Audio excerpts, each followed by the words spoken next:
lorsque je me suis marié, je n'ai pas dit que j'avais hérité de 3 appartements de ma grand-mère.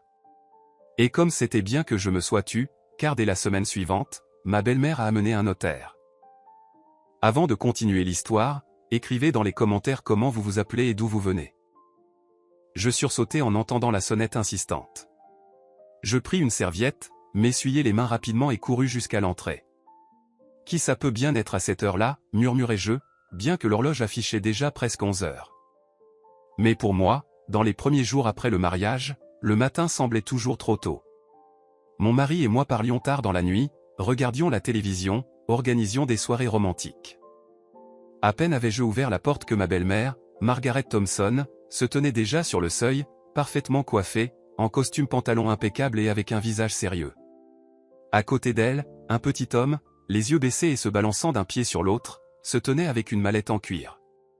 Il avait l'air d'être un notaire ou un avocat coupe soigné, veste stricte, dossier sous le bras. « Victoria, bonjour, ma chère, dit ma belle-mère d'un ton autoritaire, nous devons parler. Voici Samuel Wilson, le notaire d'un ami de la famille. J'ai décidé qu'il était temps de régler certaines affaires. » Mon cœur se serra. Quelles affaires peut-elle vouloir régler si vite après une semaine de mariage, pensais-je, tout en essayant de garder un sourire poli. À l'intérieur, l'inquiétude m'envahissait, car je n'avais encore rien dit à personne à propos de l'héritage de ma grand-mère, 3 appartements dans différents quartiers de la ville. Je ne l'avais pas fait par intérêt, mais plutôt par crainte, je détestais qu'on fouille dans les affaires financières des autres. Et surtout, je ne voulais pas que mes relations avec Nathan dépendent de ma propriété. Je voulais qu'il m'aime pour moi, pas pour les mètres carrés. « Bonjour, Margaret », répondis-je d'un ton aussi amical que possible, tout en les invitant à entrer dans l'appartement où Nathan et moi vivions désormais. « Entrez, s'il vous plaît. » Samuel, enchanté. Je faisais de mon mieux pour rester calme, bien que mes nerfs commencent à s'agiter. Une idée rapide traversa mon esprit, peut-être qu'elle voulait que je signe une reconnaissance de dette? Un contrat de mariage? Après tout, cela ne faisait que 7 jours depuis le mariage. Dès qu'ils entrèrent, ma belle-mère se comporta comme si elle était la maîtresse des lieux, scrutant autour d'elle pour voir si tout était en ordre. Puis elle fit un geste brusque de la main, me demandant de recevoir le visiteur. Moi, gardant les bonnes manières, je les conduisis dans le salon et leur proposai de s'asseoir. Je me précipitai en cuisine pour préparer du thé et des biscuits, bien que je n'ai vraiment pas envie de les recevoir ainsi, mais la politesse était de mise. « Victoria, où est Nathan ?» demanda ma belle-mère en s'installant sur le canapé. Je lui avais demandé d'être à la maison. « Nathan est parti en affaires, il reviendra bientôt », mentis-je un peu. En réalité, Nathan était allé faire des courses et m'avait promis de revenir dans 20 minutes. Je voulais gagner du temps, au moins pour comprendre pourquoi cette femme avait amené un notaire chez moi. Pendant que je versais le thé, Margaret jeta un œil autour d'elle et, bien sûr, ne manqua pas de remarquer. « Vous n'avez pas encore tout organisé ici. Vous êtes jeune, vous ne comprenez rien à la gestion de la maison. Mais bon, on réglera ça plus tard. » Je fis semblant de ne pas entendre cette remarque. Je souris sèchement et posai la tasse devant elle. « Victoria, » continua ma belle-mère d'un ton plus officiel, « nous avons réfléchi, avec le père de Nathan, qu'il serait préférable de régler toutes les affaires familiales dès maintenant. Après tout, tu es marié, n'est-ce pas? » « Oui. » « Nous ne voulons pas que des problèmes surgissent plus tard concernant les biens. C'est pourquoi, » elle désigna le notaire, assis au bord du canapé comme s'il avait peur de s'enfoncer dans le tissu, « Samuel a préparé les documents. Il est important que tout soit juste et transparent. » Je me tendis. Cela ressemblait à une invitation à signer quelque chose tout de suite. « Mais quel document exactement? Que voulez-vous formaliser, Margaret ?» demandai-je, essayant de paraître aussi innocente que possible. « Oh, rien de grave, » dit-elle, faisant mine que ce n'était pas important, un contrat de mariage. Et une confirmation que, en cas de problème, tous les biens acquis en commun seront partagés à parts égales. Et j'aimerais aussi préciser car je crois savoir que tu n'avais pas de capital avant le mariage. Mon cœur se serra. Voilà, pensais-je, elle essaie déjà de découvrir ce que j'ai ou non. Mais j'étais prête, je m'étais douté dès le début que ma belle-mère ne résisterait pas à fouiller dans ma vie personnelle. Oh, du capital? Eh bien, répondis-je en souriant, j'ai économisé pour le mariage, j'ai quelques économies. Mais rien d'extraordinaire. Je vois, répondit-elle, et à son visage, je vis qu'elle ne croyait pas ou suspectait que je mente. Et les biens immobiliers? Peut-être que tu possèdes quelque chose depuis avant le mariage. Vous êtes vraiment curieuse, vous, faillis-je dire à haute voix. Mais je me contentais de secouer la tête humblement. Non, rien de sérieux. Je vivais chez ma grand-mère, c'est tout. Mais elle est morte depuis longtemps, l'appartement était petit et il a été laissé en héritage à mes parents, je mordillais ma lèvre, ne voulant pas entrer dans les détails. En réalité, l'appartement appartenait effectivement à mes parents. Mais les 3 autres, plus luxueux, que ma grand-mère avait hérité de ses années de commerce, elle les avait légués à moi par testament. Et personne n'en savait rien, à part le notaire qui avait signé tout avec nous. Je lui avais demandé de garder cela confidentiel jusqu'à ce que ce soit nécessaire. Donc, rien du tout, demanda ma belle-mère, écarquillant les yeux comme si elle n'arrivait pas à croire que j'étais une simple fille de rien, mariée à son fils. Eh bien, tant mieux. Samuel, montre-lui notre contrat. Je pris machinalement les papiers que le notaire me tendait. Je parcourus rapidement le contrat de mariage, en cas de divorce, les biens acquis en commun. Rien de vraiment horrible, à part un point qui me sauta immédiatement aux yeux, si jamais l'un des époux, c'est-à-dire moi, possède un bien substantiel, il sera automatiquement considéré comme un bien commun, sauf si une clause spécifique il a été acquis avant le mariage. Autrement dit, il voulait me piéger si jamais il s'avérait que j'ai quelque chose de valable. Cette formule astucieuse signifiait que je devais immédiatement l'indiquer dans le contrat et préciser que c'était personnel et non soumis à division. Mais comme je disais n'avoir rien, cela revenait à un grand néant. Je fis semblant de lire attentivement. Pendant ce temps, ma belle-mère continuait à parler. Nathan est un bon garçon, mais tu sais, la vie est imprévisible. Et toi, tu viens d'une famille modeste, pourquoi te compliquer la vie? C'est pour ça qu'on a décidé mieux vaut tout régler dès maintenant pour éviter des disputes. Et là, la colère bouillonnait en moi. Donc, je suis une simple fille sans famille, c'est ça? Très bien. Mais je comprenais aussi que si je lui disais la vérité, que j'avais 3 appartements que je louais et que je recevais un joli revenu chaque mois, elle chercherait immédiatement à me manipuler. Elle exigerait probablement que ces appartements soient transférés à la famille, aux petits-enfants, et ainsi de suite. Ou qu'ils soient loués à des membres de la famille à des prix inférieurs. Je ne voulais absolument pas cela. Et surtout, je ne voulais pas gâcher ma relation avec Nathan. Il ne savait rien de ma richesse et m'aimait sincèrement, sans arrière-pensée. Du moins, c'est ce que je croyais. Je dois en discuter avec Nathan, déclarai-je fermement, rendant les papiers au notaire. Sans lui, je ne signerai rien. Ma belle-mère se mordilla la lèvre, mais reprit vite le contrôle. Bien sûr, parle à ton mari. Mais je suis sûr qu'il est totalement d'accord avec moi. C'est pour votre tranquillité d'esprit. N'est-ce pas, Samuel? Le notaire acquiesça distraitement, visiblement gêné de rester dans une telle atmosphère. Il regarda sa montre. Si vous voulez que je certifie le contrat aujourd'hui, il faut que ce soit avant midi. Ensuite, j'ai d'autres rendez-vous, dit-il. À ce moment-là, la porte grinça et Nathan entra avec un sac de courses. En voyant sa mère et le notaire, il haussait les sourcils, surpris. « Maman, qu'est-ce que vous avez encore organisé ici ?» Il posa son sac par terre et me regarda rapidement. « Victoria, que se passe-t-il » Je haussai les épaules, comme pour dire que j'étais moi-même sous le choc. C'est alors que Margaret commença à expliquer à son fils qu'elle se préoccupait du bien-être de son mariage. Elle proposait de signer un contrat de mariage et de régler rapidement toutes les questions liées au bien. Nathan l'écoutait avec un air tendu. Lorsqu'elle eut terminé, il répondit doucement mais fermement. « Maman, je t'ai demandé de ne pas t'immiscer dans notre relation. Victoria est ma femme, et nous allons nous débrouiller seuls. » Ma belle-mère fronça les sourcils. « Fils, je veux juste ce qu'il y a de mieux pour vous. Je comprends, mais tu ne m'avais pas prévenu de cette visite. Et en plus, tu as amené un notaire. C'est trop. » Trop, s'exclama Margaret. « Nathan, comment ne comprends-tu pas? À notre époque, il faut être prudent. Et si Victoria a des dettes cachées, ou au contraire une richesse inconnue qui pourrait ressurgir plus tard? Mieux vaut tout officialiser maintenant. » Il tourna son regard vers moi, comme s'il essayait de lire sur mon visage si j'avais ces richesses secrètes. Je faisais de mon mieux pour rester calme, bien que mon cœur battait la chamade. Si Victoria a quoi que ce soit, ça m'est égal, répondit finalement Nathan.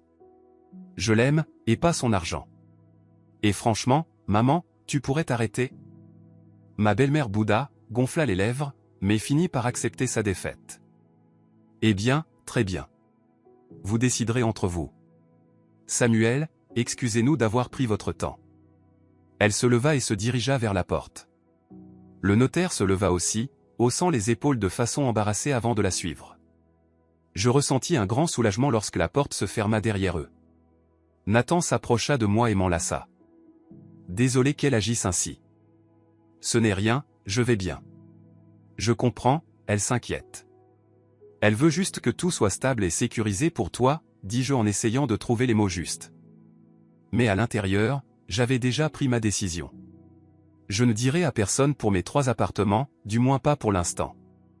C'est sûr, j'ai bien fait de me taire au bon moment, pensais-je. C'est ainsi que commença notre vie de couple. Et avec elle, une série d'événements qui, comme je l'ai découvert plus tard, n'étaient que le prélude à une grande tragédie familiale. Car ma belle-mère n'était pas prête à se rendre. Elle voulait contrôler notre famille, nos finances, tout ce qui se passait dans notre maison. Son attitude envers moi changeait constamment. Parfois, elle devenait charmante, m'offrait des fleurs, m'invitait à des dîners familiaux, et puis, sans raison apparente, elle me tombait dessus avec des reproches, critiquant chaque petit détail. Pour raconter toute cette histoire en détail, et sachant qu'il y a encore beaucoup à dire, il faut d'abord souligner que chaque événement de notre vie de famille était teinté d'émotions vives, comme si nous vivions dans un feuilleton sans fin. Et comme dans tout feuilleton, la question centrale tournait autour des secrets, des mystères et des conflits. Et, comme il s'est avéré, mes secrets étaient assez importants, ces fameux appartements hérités de ma grand-mère. Mais allons-y dans l'ordre. Ma vie était assez ordinaire avant de rencontrer Nathan. Je suis né dans une famille d'ingénieurs. Mon père était électricien, ma mère ingénieure. Ils travaillaient dans la même usine, vivaient modestement mais confortablement. J'ai fini l'école, puis je suis allé à l'université en faculté d'économie. En parallèle, je travaillais dans une petite boutique de vêtements pour ne pas être une charge pour mes parents. On m'a toujours traité de manière assez démocratique, surtout ma grand-mère, qui m'a inculqué l'indépendance et la conviction que je pouvais accomplir tout ce que je voulais. Ma grand-mère était une femme exceptionnelle. Pendant les périodes de difficultés économiques, elle et mon grand-père s'étaient lancés dans des affaires parallèles, cousaient des vêtements à la demande, échangeaient des produits rares. Cela rapportait de l'argent, bien que cela puisse entraîner des problèmes sérieux. Lorsque la situation économique s'est améliorée, ma grand-mère s'est lancée dans le commerce. Petit à petit, elle a acquis plusieurs appartements à bas prix, qu'elle louait, vendait, puis achetait à nouveau. Elle avait un véritable instinct pour l'immobilier, et elle a eu de la chance. Avant de mourir, elle a décidé de rédiger un testament, mais l'a fait en cachette. Mes parents n'approuvaient pas vraiment les méthodes de gain douteuses de ma grand-mère, donc leur relation était plutôt froide. Mais ma grand-mère m'aimait et savait que je pouvais être honnête avec elle. Elle m'a demandé de venir chez le notaire une semaine avant sa mort, sachant qu'elle n'en avait plus pour longtemps. Là, j'ai signé des papiers, devenant propriétaire de 3 appartements. Dans le testament, il était précisé que je ne pouvais les utiliser qu'après sa mort. Lorsque ma grand-mère est décédée, j'ai respecté toutes les formalités juridiques pour hériter.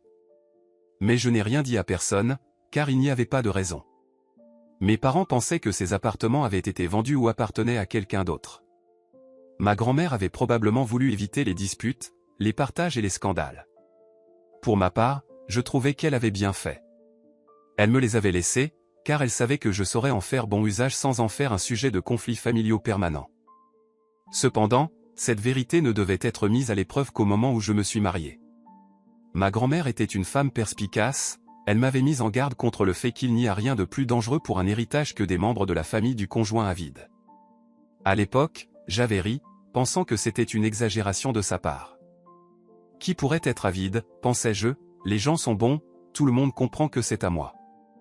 Mais maintenant, en voyant Margaret, je commençais à comprendre que ma grand-mère avait raison. J'ai rencontré Nathan en 2e année d'université. Il était doctorant en physique, passionné par son travail. Grand, bien musclé, même si, en tant que physicien théoricien, il me paraissait presque héroïque. Nous sommes devenus amis, puis nous avons commencé à sortir ensemble. Il était incroyablement tendre, attentionné, et plaisantait sans cesse en disant que j'étais sa source d'inspiration. je voyais la façon dont il traitait sa mère, avec un respect profond, car son père était militaire, souvent absent, et sa mère s'occupait seule de lui, l'aidant à se préparer pour ses études. Nathan la considérait presque comme une sainte. Bref, je comprenais que Margaret était la personne la plus importante dans sa vie. Mais je n'avais pas réalisé à quel point elle contrôlerait sa vie. Nous avons fréquenté Nathan longtemps avant de décider de nous marier. Déjà à l'époque, ma belle-mère essayait de prendre part à notre mariage, dictant la façon dont je devais me coiffer, quelles fleurs choisir, ou commander le gâteau. Je résistais, défendant ma propre vision. Finalement, le mariage a été grandiose, mais l'ombre du contrôle de ma belle-mère flottait dessus. Je ne voulais pas me disputer, car je pensais que l'essentiel était l'amour et la compréhension mutuelle avec Nathan. Après le mariage, nous avons décidé de vivre dans l'appartement que ses parents nous avaient donné. Ou plutôt, un appartement que son père avait acheté et qui était à son nom. C'était un bel appartement de 2 pièces, récemment rénové, et nous y vivions confortablement. Mais je me sentais toujours un peu étrangère, car les clés appartenaient aussi à ses parents. Et ma belle-mère venait souvent sans prévenir, prétextant qu'elle voulait simplement apporter des pâtisseries ou arroser les plantes. Je faisais de mon mieux pour ne pas réagir, mais dans mon cœur, je rêvais de notre propre espace, totalement à nous, où nous serions les maîtres. Cependant, je ne voulais pas précipiter les choses. Après tout, j'avais mes options, les appartements de ma grand-mère. Mais si je lui avais dit un jour, tu sais, Nathan, vivons plutôt dans un de mes appartements, je ne te les ai pas montrés, mais je les ai, cela aurait suscité 1000 questions. De plus, je n'étais pas sûr de sa réaction. Que ferait-il si je lui avouais cela? Et puis il y avait toujours sa mère, qui pourrait commencer à manigancer, voyant que j'avais un moyen de sortir de son influence. Donc, pour l'instant, j'ai préféré garder le silence. Et puis il y a eu cette visite du notaire, une semaine après le mariage. Mon secret faillit être découvert, mais heureusement, j'ai réussi à ne rien dire de trop. Nathan, lui, prit tout ça avec calme et dit qu'il ne voulait pas de contrat de mariage. Nous nous aimons, et je ne compte pas divorcer pour me soucier du partage des biens. Il plaisanta même à ce sujet, en ajoutant « Si maman s'inquiète tant, qu'elle signe un contrat de mariage avec son mari. » Nous avons ri ensemble, et puis avons décidé de vivre notre vie comme avant, en essayant de ne pas prêter attention aux caprices de ma belle-mère. Mais elle n'abandonnait pas. Peu de temps après, elle commença à venir de plus en plus souvent chez nous, critiquant les petits détails, « Pourquoi avez-vous des assiettes sales dans l'évier, où étiez-vous jusqu'à minuit ?» et ainsi de suite. Je faisais de mon mieux pour être courtoise, mais parfois, je ne pouvais plus m'empêcher de réagir. Nathan ressentait cette tension et essayait d'apaiser les choses autant qu'il le pouvait. Mais un incident marqua un tournant. Un jour, alors que Nathan était au travail, ma belle-mère arriva sans prévenir. J'étais à la maison, en train d'étudier des documents pour ma formation complémentaire. J'avais trouvé un travail dans une société de conseil, mais un entraînement supplémentaire était nécessaire. Elle entra, regarda autour d'elle, s'assit à la cuisine et me fixa intensément.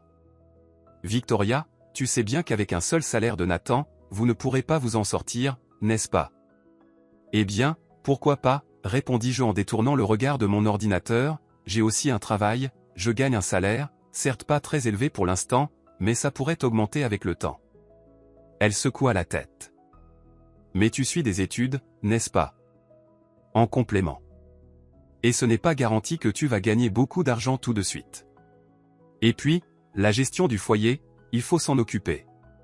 Il faut penser à l'avenir, aux enfants, tout ça. » Je pensais qu'on s'en sortirait, tentai-je de lui répondre, « Pour l'instant, nous sommes à 2, et l'argent qu'on gagne suffit.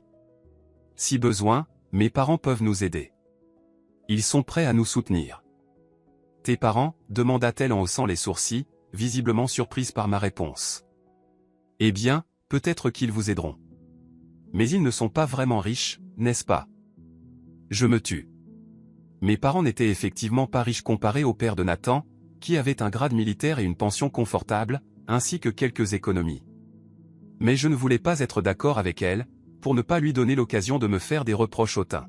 « Margaret » m'adressai-je à elle, utilisant involontairement ce prénom.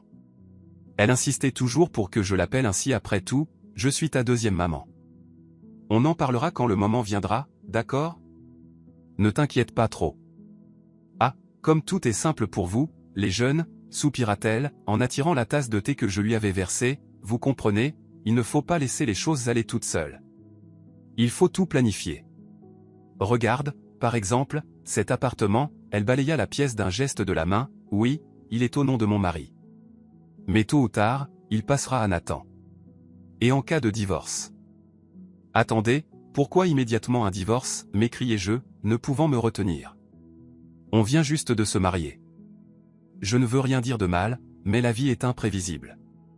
Tout peut arriver. Vous avez des finances, des biens immobiliers? Non, d'où cela viendrait-il, dis-je en haussant les épaules, j'ai à peine 23 ans, je viens juste de commencer à travailler. Oui, bien sûr. Et si ta grand-mère t'avait laissé quelque chose? J'ai entendu dire qu'elle était plutôt fortunée. Je sentis un frisson glacial parcourir mon dos. Les mots « quelque chose laissé » résonnèrent comme si elle essayait de me pousser à avouer. Je fermai mon ordinateur portable et la regardai droit dans les yeux. Ma grand-mère nous a laissé des souvenirs chaleureux et quelques objets familiaux. Des meubles, des vêtements. Rien de plus, dis-je calmement mais fermement. Je vois, dit-elle, d'un ton qui laissait entendre qu'elle n'était pas convaincue, je pensais pourtant. Tu sais, tout le monde disait que ta grand-mère était une femme astucieuse. Elle a sûrement mis quelque chose de côté. Si elle l'a fait, personne ne le sait, mentis-je avec un visage impassible. Elle me scrutait attentivement, comme si elle espérait voir un tremblement dans ma voix ou un regard qui trahirait ma fausse déclaration. Mais j'étais bien préparé à répondre à ce genre de questions. Eh bien, comme tu veux, finit-elle par dire, se levant de la table, alors dis à Nathan que je suis passé, qu'il me rappelle. Lorsqu'elle partit, je soupirai de soulagement. Une fois de plus, je compris que lui parler de mes appartements, c'était lui donner un levier pour des intrusions constantes. Quelques semaines passèrent, et la vie reprit son cours. J'allais au travail, on me confiait des tâches simples dans l'agence de conseil où je travaillais, j'apprenais et essayais de faire bonne impression. Nathan travaillait à l'université, donnait des cours et écrivait des articles scientifiques. Nous nous voyions principalement le soir, fatigués mais heureux. Tout allait bien, sauf que ma belle-mère continuait à apparaître de temps en temps de manière imprévisible et à faire des vérifications. Cependant, Nathan restait de mon côté, disant que nous gérerions les choses à notre manière et que sa mère devait respecter nos limites. Un soir, nous dînions et avons décidé de parler de l'avenir. Nathan, écoute, que penses-tu de l'idée de louer un appartement séparé, commençai-je prudemment. Mais on vit déjà dans notre appartement, pourquoi payer pour une location, s'étonna-t-il.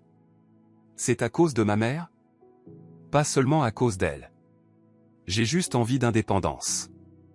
J'aimerais qu'on ait un espace à nous, sans que ton père s'en sente responsable. Je comprends, réfléchit Nathan, en tournant une fourchette dans ses mains, mais imagine, louer quelque chose de correct, ça coûte au moins 2500 à 3000 € par mois. Et si on veut un bon endroit, ça va être encore plus. Ça pourrait nous ruiner, avec nos salaires. Ou il faudrait prendre un prêt immobilier, mais on n'a pas assez d'apport pour ça. Et si je trouvais de l'argent ou un bien immobilier, échappai-je. Toi, demanda-t-il en souriant, comment? Tu as gagné à la loterie? Ou tu vas demander à tes parents?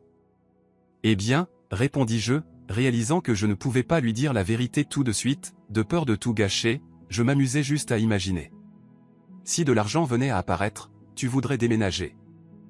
Oui, je crois que je voudrais. Je comprends que tu n'aies pas envie d'être constamment surveillé. Mais ce n'est qu'un rêve pour l'instant. Il faut du temps pour devenir riche. Je hochai la tête et me tus. Je pensais, et si je lui parlais de l'héritage de ma grand-mère, lui montrer un des appartements, lui dire que je viens juste de les hériter? Peut-être que je devrais être honnête? Mais je me rappelais comment il croyait en l'image totalement positive de sa mère. Et ces questions suspectes de sa part, ses visites, ses tentatives de tout contrôler. J'ai décidé d'attendre encore un peu, pour créer l'intrigue car dans les drames familiaux, l'intrigue est toujours essentielle. Un autre personnage fit son apparition, ma cousine Elisabeth. Elle avait 27 ans, avait déjà connu un mariage raté et vivait maintenant seule, travaillant dans une grande entreprise de design d'intérieur. Un jour, Elisabeth m'appela. Victoria, salut. On se voit? Je serai dans ton quartier pour un projet, je viendrai prendre le thé chez toi. Bien sûr, viens, répondis-je joyeusement. J'avais envie de parler à quelqu'un. Je n'avais pas tout dit à ma cousine non plus, mais elle n'était pas obsédée par moi comme ma belle-mère. Elisabeth arriva le soir. Nous buvions du thé dans la cuisine. Elle observait notre petit mais cosy intérieur et me posait des questions sur ma vie après le mariage.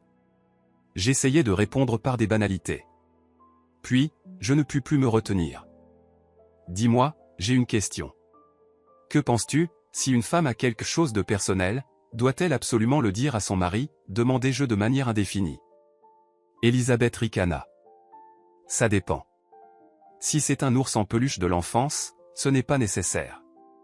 Mais si c'est quelque chose de gros, comme un bien immobilier ou une grosse somme d'argent, tu sais, dans un mariage, il vaut mieux être honnête, sinon ça peut causer des scandales. Et si j'ai peur qu'il en parle à sa mère, précisai-je. Ma cousine éclata de rire. Ah, voilà le problème. C'est à cause de ta belle-mère? Ça arrive. Écoute, si tu veux garder un secret pour ta belle-mère mais ne pas perdre la confiance de ton mari, c'est un sacré défi. Peut-être qu'il faut en parler à Nathan, lui dire que tu possèdes quelque chose, mais lui demander de ne rien dire. Tu penses que ça va marcher? Ça dépend de son niveau de loyauté envers toi et non envers sa mère. C'est à toi de voir. Et toi, tu as vraiment quelque chose? Oh, rien de spécial, répondis-je en évitant la question, un prêt pour un garage, ajoutai-je au hasard, pour ne pas sembler trop suspecte.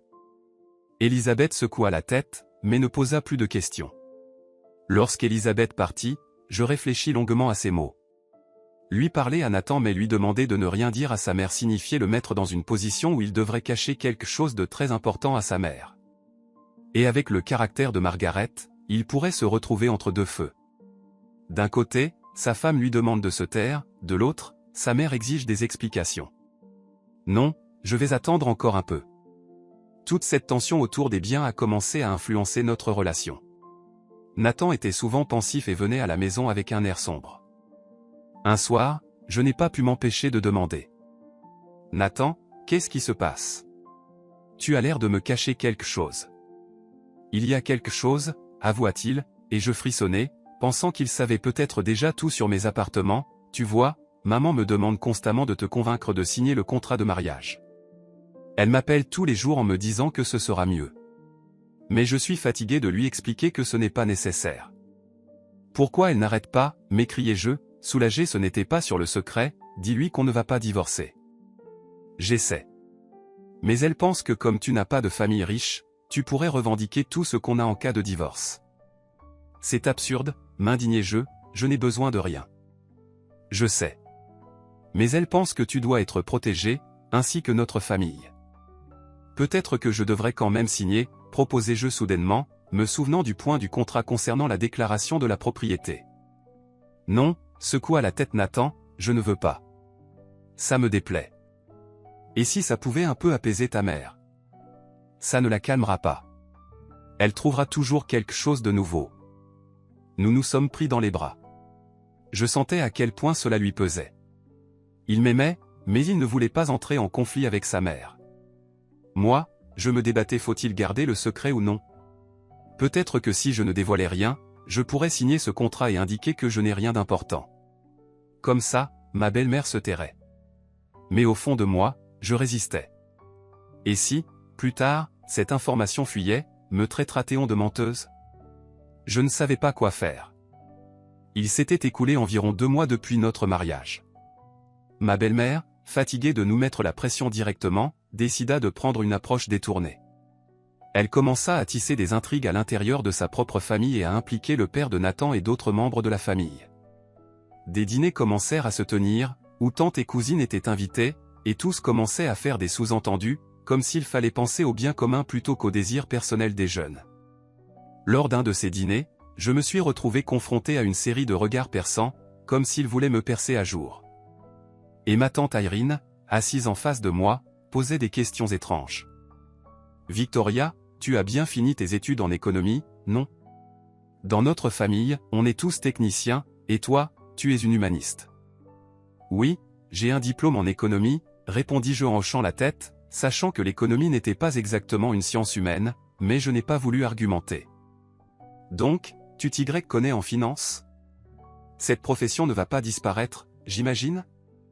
Sa voix était pleine de sous-entendus. J'espère que non. Et tu n'as jamais pensé à utiliser tes connaissances pour augmenter les revenus de la famille? Par exemple, en investissant dans l'immobilier? Je faillis m'étouffer avec ma salade en entendant le mot « immobilier ». Est-ce que ma belle-mère aurait déjà partagé ses soupçons avec ma tante à propos de mes appartements, me suis-je demandé. Je pris une grande inspiration et répondis calmement. Eh bien, je n'ai pas d'énormes sommes d'argent pour me lancer dans l'immobilier pour l'instant. Et puis, nous venons juste de nous marier, donc les finances sont assez limitées. Je vois, répondit ma tante Irene, sournoisement, mais peut-être que ta grand-mère avait des économies de côté. On dit qu'elle était assez entreprenante. Peut-être, intervint ma belle-mère, mais Victoria affirme qu'elle n'a rien hérité. Je fis comme si je n'avais pas remarqué le ton venimeux. Au contraire, je souris le plus aimablement possible. Oh, si seulement. J'investirais dans des actions ou achèterais un petit appartement à louer. Mais, hélas, tout ça reste un rêve pour l'instant. Nathan était assis à côté de moi, l'air de plus en plus sombre. Il était visiblement mal à l'aise que sa famille me fasse ainsi des interrogatoires. Au bout d'un moment, il ne put plus supporter cela. Changeons de sujet, s'il vous plaît. Les discussions sans fin sur l'argent et l'héritage de ma grand-mère commencent à être pénibles. Victoria est ma femme, et si elle n'a rien, alors cessez de la questionner. Et si elle en a, on le saurait déjà. C'est fini. Un silence tendu s'installa dans le salon. Margaret fit semblant d'être vexée. Les autres membres de la famille commencèrent à murmurer. Je sentais que j'étais devenu la mouton noir de toute cette famille. Mais au fond, j'éprouvais une certaine satisfaction. Nathan m'avait défendu.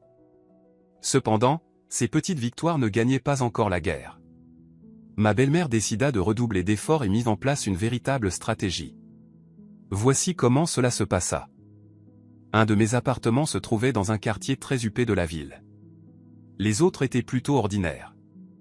Mais celui-là, ma grand-mère l'avait acheté à un prix avantageux et l'avait fait rénover de façon très coûteuse. Je le louais soigneusement, choisissant des locataires respectables et signant des contrats officiels. Puis arriva le moment où ma locataire m'informa qu'elle devait partir, sa situation avait changé et elle ne pouvait plus se permettre de payer un loyer aussi élevé. Il fallait trouver de nouveaux locataires. J'avais décidé de m'en occuper discrètement. J'ai contacté l'agent immobilier avec qui ma grand-mère avait l'habitude de travailler. Il commença à chercher de bons candidats pour moi. Et là, un hasard ou un coup monté, je n'ai jamais su. Ma belle-mère et son mari commencèrent à dire qu'ils cherchaient un appartement plus grand. Ils avaient un peu d'économie et pensaient à améliorer leurs conditions de logement. J'écoutais cela en silence, essayant de ne pas laisser paraître que moi aussi j'avais un appartement vide en ce moment. Et soudain, Nathan dit. Oui, maman, il y a de bons appartements neufs du côté de Madison Avenue. J'ai vu une annonce. Peut-être qu'on pourrait chercher là-bas? Madison Avenue? Mais c'est un quartier très cher, s'exclama ma belle-mère. Oui, mais c'est un bon endroit. Puisque vous voulez vous agrandir. Je me tendis, c'était justement dans ce quartier que se trouvait un de mes appartements. Tant mieux, tant qu'il ne tombe pas sur une annonce où mes coordonnées sont indiquées, pensais-je. Malheureusement, j'avais naïvement cru que l'agent immobilier ne montrerait pas mon appartement à quelqu'un que je connaissais. Mais nous vivons tous dans la même ville et parfois les choses se croisent de manière inattendue. Et ça arriva, l'agent envoya un lien vers une photo de l'appartement à mes potentiels locataires, où on voyait un superbe salon avec une grande fenêtre donnant sur le parc. La personne montra sûrement cette photo à ma belle-mère. Dans notre drame familial, de telles choses sont possibles via des connaissances communes, en disant qu'il y avait un bon appartement à louer. Ma belle-mère reconnut la décoration, surtout les meubles, et surtout, l'adresse, car on racontait que ma grand-mère vivait sur Madison Avenue. Cela la fit tiquer, mais au début elle n'en était pas totalement certaine. Pour en avoir le cœur net, Margaret demanda à cette connaissance de s'inscrire pour visiter l'appartement et d'y aller avec elle. Quand elles arrivèrent à la visite, l'agent les accueillit et les conduisit à l'appartement. Ma belle-mère, en jetant un coup d'œil, reconnut de nombreux détails familiers. Les meubles, quelques photos de famille sur les murs que je n'avais pas eu le temps de retirer. Elle parcourut les pièces et sentit instantanément qu'elle était dans un lieu empreint de secret. Lorsqu'elles sortirent dans le hall, elle posa la question directe à l'agent. « Dites-moi, à qui appartient cet appartement ?»« Je représente les intérêts de la propriétaire, » répondit l'agent, évasif, ne voulant pas dévoiler de nom. « Nous le louons officiellement. » Mais ma belle-mère n'était pas du genre à se laisser faire. Elle décida de découvrir la vérité. Peut-être qu'elle lui offrit un petit bonus ou le convainquit d'une autre manière. Quoi qu'il en soit, l'agent finit par se laisser aller à dire que l'appartement appartenait à une jeune femme du nom de Victoria, qu'elle l'avait hérité de sa grand-mère. Cela devint une véritable révélation pour Margaret. Elle comprit que Victoria, c'était moi. Bien sûr, l'agent m'appela ensuite pour me prévenir. Victoria, des gens sont venus, une femme m'a posé des questions sur le propriétaire. Je n'ai pas donné toutes les infos, mais elle a compris que c'était ton appartement. Prépare-toi, il pourrait y avoir des questions. Je sentis la terre se dérober sous mes pieds. Voilà, c'est découvert, pensais-je, maintenant, ma belle-mère saura que j'ai menti, que j'ai un appartement. Et pas juste un, elle va sûrement suspecter qu'il y en a plusieurs. Le soir, quand Nathan rentra du travail, je me trouvais dans la cuisine, angoissé. Il allait falloir lui dire, sinon ma belle-mère risquait de sortir cela de la pire manière. Il valait mieux que Nathan l'apprenne de ma bouche. Nathan, il faut que je te parle, commençai-je, je n'ai pas osé le dire plus tôt, mais il n'y a plus de raison de cacher ça. J'ai un appartement. En fait, 3. Je les ai hérités de ma grand-mère. Il s'arrêta, lâcha sa tasse. 3, demanda-t-il, visiblement incrédule, comme s'il pensait que je plaisantais. Oui, 3. Ma grand-mère était dans l'immobilier, et quand elle est morte, tout cela m'a été légué. Je n'en ai pas parlé parce que je craignais que ta mère fasse un problème de tout ça. Eh bien, dit-il après quelques minutes de réflexion, comment ça se fait que tu ne m'aies pas dit ça tout de suite? Je sentis les larmes me monter à la gorge. Je ne voulais pas que tu sois fâché. Désolé, je pensais que tu comprendrais, mais j'avais peur de la réaction de ta mère. Tu sais comment elle est. Je ne voulais pas qu'elle s'en mêle, qu'elle essaie de faire tout changer ou qu'elle essaie de tout contrôler. Je pensais que c'était mieux de ne rien dire. Je voulais qu'on reste ensemble pour qui on est, et pas pour l'argent. Nathan se tut, me regarda. Puis il se leva et m'enlaça très fort. Tu es bête, Victoria, dit-il enfin, avec un sourire apaisé, mais tu es ma bête, ma chérie. Bien sûr, ça me dérange que tu aies caché tout ça, mais je comprends pourquoi. Tu avais raison sur ta mère. Elle a sûrement tout découvert, c'est pour ça que tu veux me le dire maintenant. Je hochai la tête et racontai l'histoire avec l'agent immobilier. Je comprends, soupira Nathan, bon, considère ça comme pardonné, mais pas plus de secrets, d'accord? Promis, dis-je en essuyant mes larmes. Et qu'est-ce que tu vas faire maintenant avec ces appartements? Les louer. L'argent, ça ne se refuse pas. Et peut-être qu'on vendra un pour acheter notre propre logement. Mais ça, on en discutera. Ah, dit Nathan en se rasseyant, en se massant le front, et ta mère? Elle va sûrement faire une scène. Sans doute, mais on y fera face ensemble. Il sourit. Ensemble, on peut tout affronter. À ce moment-là, j'ai compris que je l'aimais encore plus qu'avant, et que ma décision de cacher l'héritage était peut-être une erreur, mais au moins maintenant nous étions unis face aux pressions extérieures. Nos relations s'étaient renforcées, du moins pour ce soir-là. Cependant, ma belle-mère ne serait pas une belle-mère de drame familial si elle se calmait aussi facilement. Le lendemain, elle appela Nathan et exigea que nous venions chez eux. Elle dit qu'elle avait une conversation importante à avoir. Nous savions déjà que cette conversation importante serait probablement un sermon et peut-être des reproches à mon égard, mais nous avons décidé d'y aller pour mettre les choses au clair. Lorsque nous sommes arrivés, Margaret était assise dans le salon, entourée de son mari et de la tante Irene, celle-là même. Il semblait que toute la famille se réunissait. Nous avons salué tout le monde. J'ai essayé de garder mon calme, bien que j'étais tendu à l'intérieur. Margaret me lança un regard acéré et commença. « Victoria, nous avons appris que tu possèdes 3 appartements, dit-elle, comme une inquisitrice qui dévoile des crimes, et que tu nous as caché ça. »« Oui, j'en ai, répondis-je calmement, et qu'est-ce que ça change? C'est un héritage, un bien personnel, acquis avant notre mariage. »« Mais pourquoi as-tu menti ?» s'indigna la tante Irene, on t'a demandé plusieurs fois, et tu as dit qu'il n'y avait rien. »« Je n'ai pas menti, je ne pensais tout simplement pas que cela vous concerne, répondis-je. C'est mes affaires personnelles, et je n'étais pas obligé de rendre des comptes. Mais maintenant tout est clair, intervint mon beau-père, essayant de parler plus doucement, Victoria, comprends-tu, nous sommes une famille, et il est préférable de discuter de ces choses ouvertement. Quand j'ai vu à quel point vous vous intéressiez agressivement à ce que j'ai, ainsi qu'à ce que mes parents possèdent, j'ai décidé qu'il valait mieux garder le silence, avouai-je. Oui, c'est ma faute, mais ce n'était pas si grave. Pas grave, s'écria Margaret, tu comprends que cela jette une ombre sur toute la famille. Que maintenant les gens vont penser que tu nous as trompés, que nous sommes intéressés uniquement par l'argent. Maman, intervint Nathan en se levant, et qui sont ces gens? Et que vont-ils penser? Ce sont nos affaires à Victoria et à moi, qu'est-ce que cela a à voir avec l'opinion des autres? Non, mon fils, ce ne sont pas que vos affaires. Tu es marié, et maintenant nous formons tous une famille.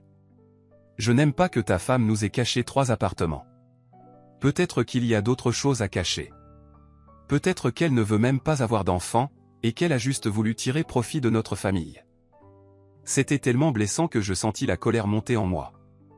C'est scandaleux, m'exclamai-je, quelle bêtise. Maman, arrête, dit Nathan en haussant la voix, ça suffit. Oui, Victoria a des appartements. Et alors? C'est une bonne chose. Pourquoi ne pouvons-nous pas simplement nous réjouir qu'une personne avec du capital soit entrée dans notre famille?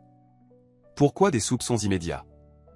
Parce qu'elle a tout caché, continua Margaret, et ça veut dire qu'elle ne nous fait pas confiance, donc il y a un risque qu'elle fasse d'autres choses dans notre dos. Peut-être que vous lui montrez vous-même qu'il est impossible de vous faire confiance, intervint soudainement mon beau-père, ce qui fit taire tout le monde. Il regarda sa femme sérieusement. Margaret, tu fais pression. Depuis le début, tu t'immisces dans leur relation avec tes notaires et tes contrats. Voilà pourquoi elle est restée silencieuse. Donc, tu es de son côté, s'indigna Margaret. Je suis du côté du bon sens, répondit mon beau-père, Victoria a certes agi de façon douteuse, mais je la comprends. Elle avait peur que tu commences à lui dire comment gérer ses appartements. C'est exactement ce que tu veux, non? Margaret se tut. On pouvait voir sur son visage qu'elle voulait effectivement ça. Insister pour qu'elle utilise ses appartements de manière correcte, peut-être les vendre et investir dans quelque chose qui lui serait plus bénéfique. Mais moi, Victoria, je ne lui donnais pas cette opportunité. Écoutez, dis-je en essayant de garder mon calme, je n'ai pas l'intention de nuire à cette famille. J'aime Nathan. Ces appartements m'ont été légués par ma grand-mère, et c'est mon droit de décider comment je les utilise. Nous en discuterons avec Nathan et déciderons ce qu'on va faire. Peut-être qu'un jour nous choisirons d'acheter une maison où nous pourrions y vivre, proposa Nathan, pourquoi pas? Comme jeune couple. Bien sûr, répondis-je, nous pourrions y vivre ou les louer, nous déciderons ensemble.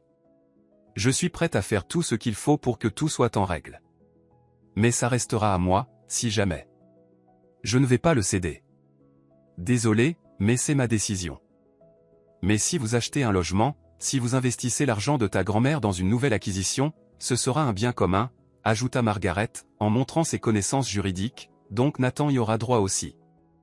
Et alors, haussai-je les épaules, je suis prête à partager avec mon mari, il est mon époux. Mais ce qui m'inquiète le plus, c'est que vous ne vous immisciez pas et que vous ne nous disiez pas ce qu'on doit faire. Tante Irene secoua la tête. La jeunesse est devenue tellement indépendante de nos jours. Oui, et c'est ce qu'on apprécie, acquiesça mon beau-père. Il y eut une pause tendue pendant quelques secondes. Puis Margaret soupira, comme si elle capitulait, et dit « Bon, je ne vais plus m'opposer. Mais vous devez comprendre que dans notre famille, tout a toujours été discuté ouvertement. Je n'aimerais pas qu'à l'avenir, à cause de ces appartements secrets, il y ait des disputes. Nous gérons ça, répondit Nathan, merci de t'inquiéter. » La conversation s'arrêta là. Nous sommes partis de chez eux. J'ai remarqué que Margaret me regardait avec une certaine méfiance dans les yeux, mais il semblait qu'elle devait accepter ce fait, je ne danserai pas au rythme de ses exigences. Elle ne cessera pas de vouloir nous contrôler. La vie, cependant, continua.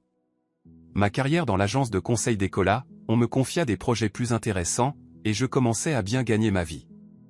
Nathan gagnait une somme correcte à l'université, mais parfois il prenait des consultations privées. Nous avions suffisamment d'argent. En revanche, nous avions une nouvelle opportunité puisque j'avais déjà révélé que j'avais des appartements, nous pouvions maintenant emménager dans l'un d'eux et vivre indépendamment, sans dépendre de l'appartement de ses parents. Nous avons choisi celui qui était plus spacieux, mais pas dans un quartier huppé, pour ne pas attirer les soupçons et les discussions sur le fait que nous vivions comme des riches. Nous avons fait quelques réparations mineures, avons vécu un moment chez les parents de Nathan, puis chez les miens, et enfin avons emménagé dans notre nouveau chez nous. Pour moi, c'était une vraie fête. Enfin, me sentir comme la maîtresse des lieux, sans attendre ma belle-mère avec ses clés à la porte. Et Nathan était heureux aussi. Bien que, bien sûr, une question soit restée dans son esprit: pourquoi ne m'as-tu pas dit ça plus tôt? J'ai essayé d'expliquer que c'était à cause de sa mère. Il comprenait, mais il y avait encore un petit ressentiment au fond de lui. Quant à Margaret, elle était clairement en colère. Elle m'a appelé plusieurs fois, demandant quand je pourrais lui montrer notre nouveau logement. Ça m'intéresse, tu sais. J'essayais de m'en sortir. Oh, le chantier n'est pas terminé, Nathan est occupé. Mais Nathan insista pour qu'un jour, nous l'invitons chez nous. Il pensait que se cacher n'était pas une solution, et qu'il fallait tenter de rétablir des relations plus ou moins pacifiques. Et donc, ce jour arriva. Margaret vint nous rendre visite, regarda autour d'elle et commença, bien sûr, par des reproches. Eh bien, oui, l'appartement est spacieux, Victoria. Mais pourquoi autant de luxe? Je vois que les meubles sont chers. Les meubles étaient déjà là. Avant, ma grand-mère vivait ici, elle aimait les choses de qualité, répondis-je, en restant fidèle à la vérité. Et les charges, elles sont sans doute énormes. Vous allez y arriver? Oui, maman, ne t'inquiète pas. Nous travaillons tous les deux, intervint Nathan. Et as-tu pensé, Victoria, que si vous avez des enfants, ça ne sera peut-être pas pratique ici? Peut-être qu'il faudrait réaménager l'espace. Je n'avais rien entendu de ce genre avant. Je voyais Nathan rouler des yeux. Il n'aimait pas quand sa mère s'invitait dans les détails. J'essayais de répondre calmement. L'espace est parfait comme il est. Si nous voulons une chambre d'enfant, on aménagera la pièce d'à accent grave côté. Mais pour l'instant, c'est trop tôt pour en parler. Je vois. Donc vous allez attendre? Je compris que parler d'enfant était juste une autre façon de mettre la pression. Margaret pensait qu'une fois un enfant dans la famille, elle pourrait dicter la manière de l'élever, et intervenir à nouveau. Mais avec Nathan, nous avions décidé de ne pas nous précipiter cette année. Nous déciderons nous-mêmes quand devenir parents, répondit Nathan fermement. Passons à autre chose, voulez-vous? Un thé? Margaret serra les lèvres mais tenta de se retenir. D'accord, cher. Je suis venu avec de bonnes intentions. Je voulais vous apporter quelques trucs pour la maison, une nappe, des rideaux, mais j'ai pensé que vous aviez sûrement déjà tout acheté. Nathan sourit. Merci, maman, mais on a tout ce qu'il nous faut. Elle avait probablement compris que c'était un refus subtil d'accepter ses affaires et, par conséquent, sa présence discrète dans notre maison.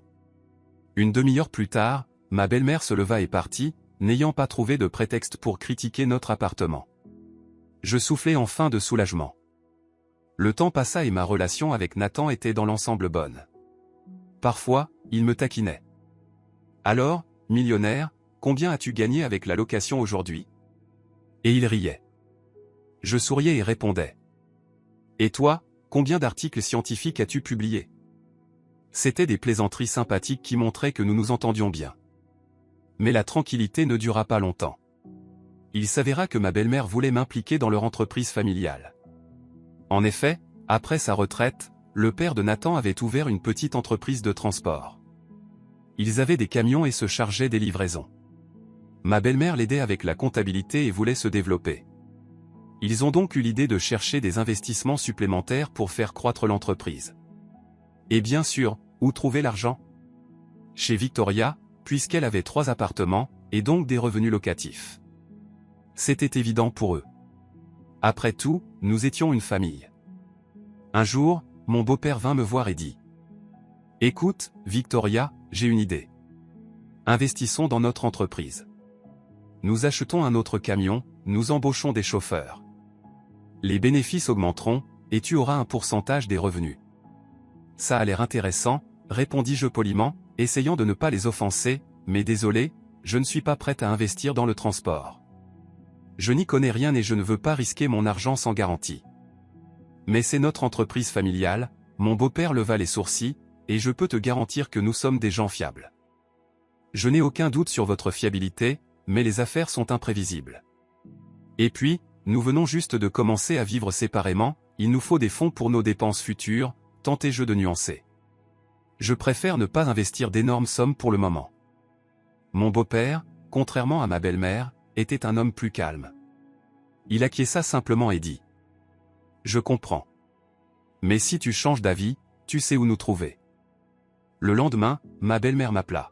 « Victoria, qu'est-ce que c'était que cette conversation avec mon mari ? Tu as refusé d'investir ? » « Oui, j'ai refusé, confirmai-je, je ne suis pas prête à investir dans ce genre de projet. » « Mais on est une famille. Comment peux-tu refuser d'aider ta famille ? Je ne suis pas obligé de financer chaque projet que vous proposez. » « Bien sûr, tu n'es pas obligé. Mais dans une famille, on se soutient. Je peux aider si quelqu'un est gravement malade ou dans une situation désespérée.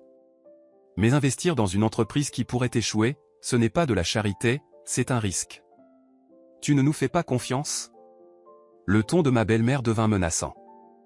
Je ne fais pas confiance aux projets non éprouvés. Désolé, mais c'est ma décision. Elle raccrocha. Je savais ce que cela signifiait, il y aurait une nouvelle vague de conflits. Et c'est ce qui arriva. Ma belle-mère commença à dire à tout le monde que Victoria était avare, qu'elle ne voulait pas aider sa famille, qu'elle avait de l'argent mais le gardait pour elle-même. J'entendis ces rumeurs de personnes au hasard, qui me demandaient « Pourquoi tu ne veux pas prêter de l'argent à tes proches ?» Je répondais simplement « Je ne suis pas obligé d'expliquer mes décisions financières. » Nathan était de mon côté. Il disait que c'était mon droit. Mais bien sûr, il ne pouvait pas faire taire sa mère. Nous commencions à la voir de moins en moins. Lors des événements familiaux, elle faisait semblant de ne pas me remarquer, parlait à Nathan à travers moi, comme si je n'étais pas là. Il en souffrait, mais essayait de ne pas provoquer plus de conflits. Je ne voulais pas envenimer les choses non plus. Mais au fond de moi, je savais que ça continuerait probablement de cette manière puisque ma belle-mère n'avait pas pu contrôler mes appartements et mon argent, elle continuerait à se plaindre de moi à tout le monde. Au fil du temps, la vie a mis les choses en place. L'entreprise de transport de mon beau-père a rencontré des difficultés à cause de la concurrence accrue et de problèmes juridiques. Ils ont dû puiser dans leurs économies et se sont retrouvés presque sans rien. Margaret était encore plus en colère contre moi, pensant que je pouvais les aider, mais ne l'avait pas fait. Pourtant, les faits étaient là, si j'avais investi, nous aurions aussi tout perdu. Mes doutes étaient justifiés. De notre côté, Nathan et moi avons aménagé notre appartement et commencé à faire des projets pour l'avenir. 1 an plus tard, nous avons décidé d'avoir un enfant. Je suis tombée enceinte et nous avons eu un magnifique garçon, que nous avons nommé Paul. Bien sûr, ma belle-mère était ravie de son petit-fils, elle est venue à la maternité avec des fleurs, essayant de montrer qu'il n'y avait pas de rancune. Mais dès que je suis rentré à la maison et que j'ai commencé à élever mon fils à ma manière, les conflits ont recommencé.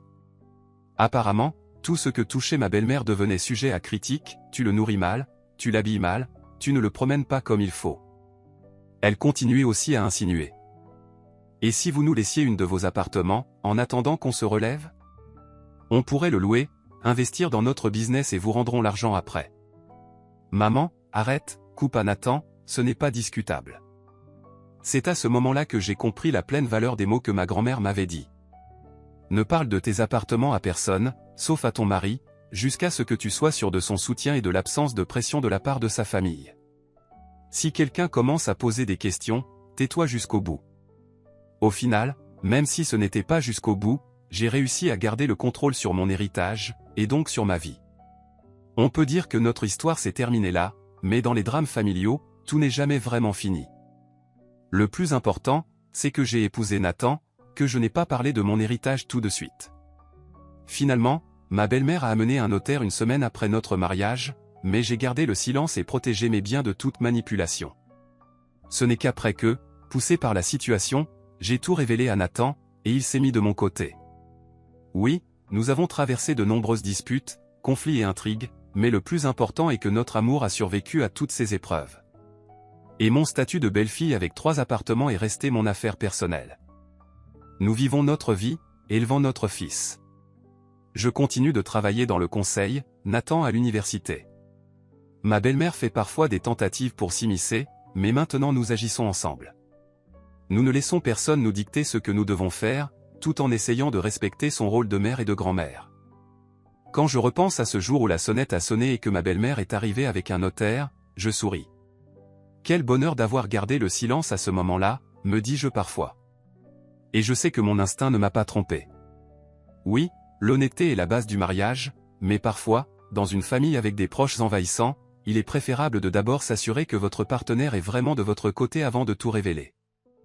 Maintenant, Nathan et moi n'avons plus de secret l'un pour l'autre, et c'est le plus important. Quant à Margaret? Eh bien, elle a son chemin. J'espère qu'un jour elle acceptera mon choix, et si ce n'est pas le cas, tant pis, nous avons déjà appris à vivre sans son approbation. C'est donc une histoire sur l'importance de savoir défendre ses frontières, même si ces frontières sont 3 appartements hérités d'une grand-mère attentionnée. Et parfois, le silence au bon moment peut sauver une famille de grands bouleversements. Cela semble presque paradoxal, mais c'est la vérité de ma vie. Peut-être que c'est là le véritable enseignement. Ne vous précipitez pas pour tout révéler, tant que vous n'êtes pas sûr que la personne avec qui vous partagez votre vie vous apprécie pour ce que vous êtes, et non pour ce que vous possédez. Et que sa famille ne cherchera pas à vous manipuler dès que l'occasion se présentera. Évidemment, notre chemin n'est pas encore terminé. L'éducation de notre fils, la possibilité d'un deuxième enfant, ma carrière, de nouveaux défis à surmonter. Ma belle-mère trouvera sûrement un moyen de nous nuire, car dans les drames familiaux, les intrigues continuent toujours. Mais nous avons déjà appris de notre expérience, et nous saurons maintenant comment répondre. Et si quelqu'un essaie de nouveau d'amener un notaire, je saurai quoi faire. Même si cette tentative se répète, j'ai suffisamment d'arguments et de documents en main pour que personne ne puisse toucher à mon héritage.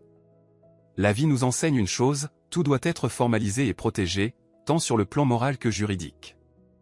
Alors, aucun membre de la famille avec des papiers ne pourra perturber notre tranquillité.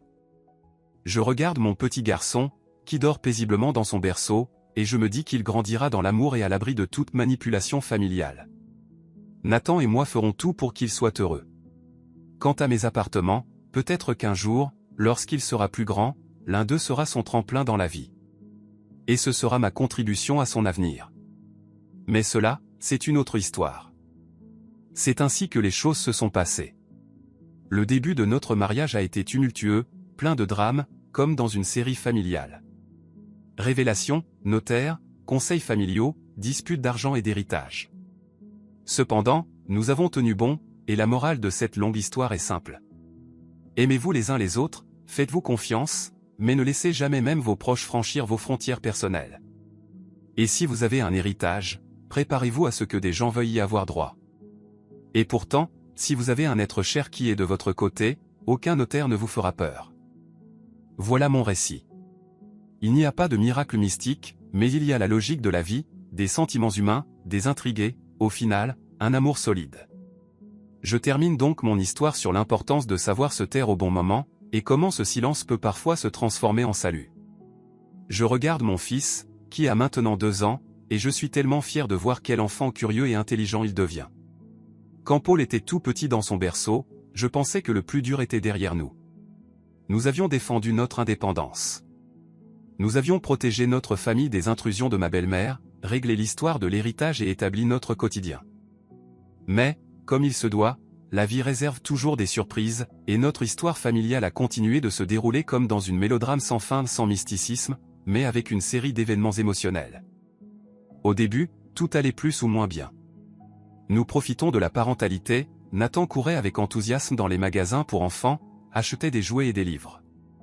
De mon côté, je jonglais entre mon travail et les tâches ménagères. Mes parents, qui vivaient dans un autre quartier de la ville, venaient m'aider avec Paul quand je le leur demandais toujours avec tact, sans s'immiscer dans notre vie. Mais ma belle-mère continuait à nous rendre visite de temps en temps, parfois sans prévenir. En voyant une pile de linge de bébé à laver ou des jouets éparpillés, elle recommençait ses reproches. « Victoria, comment tu peux laisser ça traîner? Le bébé pourrait trébucher sur ces petites voitures. Et la dernière fois, quand as-tu lavé le sol ?» marmonnait Margaret en scrutant le salon encombré de jouets d'enfants. « Maman, tout va bien, » disait Nathan en essayant de détourner son attention de mes crimes contre la propreté parfaite. Paul est bien élevé, il s'amuse dans son environnement. Et nous revenons juste de notre promenade, on n'a pas encore eu le temps de tout ranger. Franchement, comparé aux événements passés, où ma belle-mère pouvait venir avec un notaire ou réclamer de l'argent pour son entreprise, ces critiques ne nous affectaient plus autant. Nous nous y étions habitués, et dans nos têtes, nous pensons, peu importe, ce sont des broutilles, l'essentiel est qu'elles ne s'immiscent pas dans nos finances. Mais il est vite devenu évident que ses idées sur l'argent, les affaires et l'héritage n'avaient pas disparu. Elle avait simplement fait une pause et se préparait à frapper de nouveau, et cette fois, sous un angle différent. Avec Nathan, nous avons discuté pendant un moment de la possibilité de vendre l'un de mes appartements restants pour acheter une maison près de la nature. Après tout, Paul aurait mieux à jouer sur une grande pelouse verte que dans la cour d'un immeuble. Moi, je rêvais d'un grand terrain avec des fleurs, un gazebo pour passer les soirées en famille.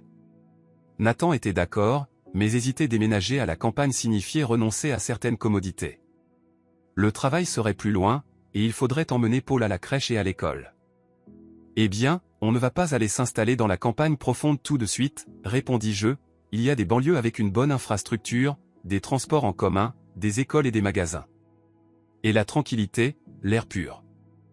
Finalement, nous avons décidé de reporter ce projet et d'améliorer notre appartement actuel pour rendre Paul plus à l'aise.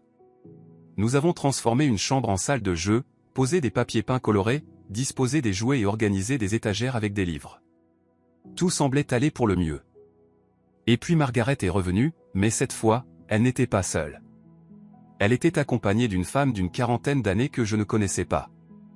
Victoria, voici Gabrielle Peterson, une vieille amie de la famille, présenta ma belle-mère, sans se donner la peine de préciser qui était réellement cette amie, elle est agent immobilier. Nous avons pensé que tu aurais besoin de son aide. Je fronçai les sourcils en prenant leur manteau. Pourquoi diable ai-je besoin d'un agent immobilier? Victoria, tu possèdes 3 appartements, non, rappela ma belle-mère d'un ton très amical, mais entièrement faux, peut-être que Gabrielle pourrait te conseiller sur ce que tu pourrais faire de tes biens. Et là, Margaret haussa soudainement la voix, comme si c'était l'essentiel. Peut-être que vous pourriez vendre un de ces appartements et investir dans un projet prometteur. Je me tendis, me souvenant de la fois où ils avaient déjà essayé de me faire investir dans leur entreprise de transport. Merci, mais je vais m'occuper moi-même de ce que je fais avec mes appartements. J'ai mon propre agent immobilier, une personne de confiance. Je faisais de mon mieux pour répondre poliment, mais je sentais mon irritation grandir. Gabrielle est une excellente spécialiste, insista ma belle-mère, obstinée, et puis, qui sait, peut-être que tu voudrais étendre ton influence et acheter un 4e appartement. À ce moment-là, je compris parfaitement ce qu'elle tentait de faire. Elle avait besoin de Gabrielle pour me convaincre de participer à un projet commun. Margaret, faisons cela, je suis toujours ouverte à de nouvelles rencontres, mais si jamais je décide de vendre ou d'acheter, je vous tiendrai informé. Pour l'instant, nous n'avons prévu aucune transaction. Gabrielle sourit et dit. Je comprends, je ne veux pas insister. Si tu as besoin de moi, mon numéro est chez Margaret. Je serai ravi de t'aider. Elles sont parties 10 minutes plus tard. Ma belle-mère partait avec un air tellement mécontent, comme si j'avais gâché une affaire importante. Je me suis contenté de sourire intérieurement, encore une fois, la même chanson. À peine ai-je eu le temps de souffler quand est arrivé Nathan, qui a vu que je n'étais pas dans mon assiette et m'a demandé. Maman est encore venue? Pas toute seule, elle était avec un agent immobilier. Elle veut que je fasse des affaires. Elle espère encore que je vais investir dans leur business. Ça suffit maintenant, dit Nathan en se frottant le visage de fatigue. Je vais lui parler, pour qu'elle arrête de ramener des étrangers. D'accord. Il a effectivement parlé à Margaret, mais sa ténacité restait intacte. Elle se plaignait à son mari, à sa sœur Irene, à tous les membres de la famille que je m'étais enfermé et ne voulait rien entendre. Quant à moi, je me contentais de hausser les épaules, qu'ils disent ce qu'ils veulent, tant qu'ils ne viennent pas me donner de leçons. Sur cette vague de tension, ma sœur Elisabeth est intervenue de manière inattendue. Elle vivait sa propre vie et apparaissait rarement dans mes cercles. Elle avait entendu parler des dernières manœuvres de ma belle-mère et m'a appelé. « Victoria, tu ne penses pas à acheter une maison? Je travaille sur un projet architectural en ce moment, on pourrait faire quelque chose ensemble si tu veux construire une maison. » C'est une bonne idée, répondis-je, mais je crains que cela énerve encore plus ma belle-mère, qu'elle pense que je préfère investir dans une maison plutôt que dans son business familial. Oublie leur opinion, soupira Elisabeth, c'est ton argent, ton héritage, ta vie. Plus j'y pensais, plus je comprenais qu'Elisabeth avait raison. Et peu à peu, une idée commençait à germer en moi. Pourquoi ne pas tout laisser tomber et réaliser notre rêve d'une maison à la campagne, avec un grand salon, une cheminée et un jardin pour Paul? Mais avant que nous ne prenions une décision sérieuse, un nouveau chapitre de notre drame familial a commencé, cette fois-ci non seulement lié à l'argent, mais aussi à l'éducation de notre fils. Paul grandissait bien, c'était un enfant énergique et très actif. À 3 ans, nous l'avons inscrit dans une bonne crèche à proximité. Et là, ma belle-mère a immédiatement mis son œil de vigie en action. Vous êtes sûr que cette crèche est bien? J'ai entendu dire que les éducateurs sont stricts, que les enfants sortent peu. Peut-être que vous devriez choisir la crèche près de chez nous, comme ça je pourrais aller le chercher. Je lui ai patiemment expliqué. Nathan s'est renseigné, il y a de bons retours, et l'emplacement est pratique pour nous. Il serait irrationnel de le ramener chez vous à l'autre bout de la ville. Pourquoi pas? Je pourrais le faire en voiture. Nathan a immédiatement mis fin à la discussion. Maman, Victoria et moi avons déjà choisi la crèche. C'est réglé. Heureusement, à ce moment-là, ma belle-mère n'a pas insisté. Mais peu après, elle a trouvé un autre sujet. Elle a commencé à dire que Paul avait besoin de cours de développement spéciaux, d'un tuteur pour l'apprentissage précoce de la lecture. J'ai essayé de lui répondre poliment que nous déciderions nous-mêmes quant à apprendre à Paul à lire, qu'il n'était pas nécessaire de le stresser avec des méthodes académiques à 3 ans. Comment ça, rétorquait Margaret, Nathan, à son âge, savait déjà assembler des cubes avec des lettres. Je pensais intérieurement, et alors? Nous aussi, on assemble des cubes. Je ne vois pas où est le problème. Mais elle insistait. Si j'avais l'occasion, je m'occuperais de Paul, j'ai un vrai don pour l'enseignement. Je pense que vous n'auriez pas assez de patience pour en faire un génie. Ces discussions ont rythmé tout l'été, pendant que Paul s'adaptait à la crèche. À chaque fois, ma belle-mère trouvait une occasion de me reprocher quelque chose, soit que nous n'avions pas fait assez attention, soit que nous n'avions pas donné assez de savoir à notre fils. Mais heureusement, Nathan apaisait les choses et je commençais à ignorer ses remarques. Et puis, mon état de santé est intervenu de manière inattendue. J'ai dû m'éloigner du travail et demander à mes parents de m'aider à garder Paul. Tout s'est passé vite, j'ai ressenti une fatigue constante, des douleurs dans le bas du dos et dans le bas-ventre. Les médecins ont diagnostiqué des problèmes gynécologiques et j'ai dû subir une opération. Heureusement, rien de grave, après 1 mois, j'étais de retour sur pied. Mais cette période a bouleversé notre vie de famille. Tout d'abord, ma belle-mère a décidé de jouer les assistante principale.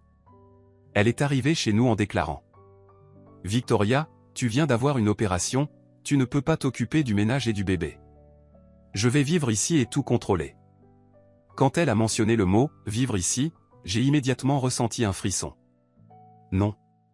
Je l'appréciais pour son aide, mais je savais très bien que Margaret, dès qu'elle en aurait l'occasion, commencerait à imposer ses règles et réarrangerait les meubles à sa façon.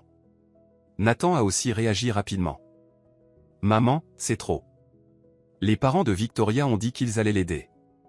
Et moi, je vais prendre mon congé pour m'occuper de Victoria pendant sa convalescence. Si on a besoin de plus d'aide, on te le dira. » Ma belle-mère était vexée. « Je vois, je ne suis plus la bienvenue. » Très bien, mais ne venez pas vous plaindre quand vous aurez besoin de bras. J'avais peur que Nathan cède à la pression, mais il n'en fit rien. Il était fermement décidé à ne pas laisser sa mère vivre avec nous de façon permanente. Quant à moi, je n'étais pas une personne fragile, et l'opération n'était pas assez grave pour que je perde mes forces pendant des mois. Finalement, je me suis reposé dans une atmosphère calme, et je suis allé passer quelques semaines chez mes parents pour ne pas avoir à faire à manger et à nettoyer. Pendant ce temps, Paul vivait tantôt avec nous, tantôt avec Nathan, et parfois son père venait le chercher chez moi. Ma mère s'occupait des tâches ménagères, et moi, je me reposais. « Peut-être que je devrais te prendre encore des vitamines », me proposa ma mère en voyant que je restais tranquille dans mon fauteuil, en train de lire un livre. « J'ai tout ce que m'a prescrit le médecin », répondis-je en souriant, « il me faut juste du temps et du repos. » Margaret, apparemment mécontente de ne pas avoir pu s'impliquer comme elle le souhaitait, a commencé à grogner de loin en parlant à Nathan au téléphone. « Ah, donc ta belle-mère est plus proche de ta femme que moi ? Et je ne compte pour personne, apparemment. » Nathan en avait assez de ses reproches. « Maman, comprends que c'est plus confortable pour Victoria.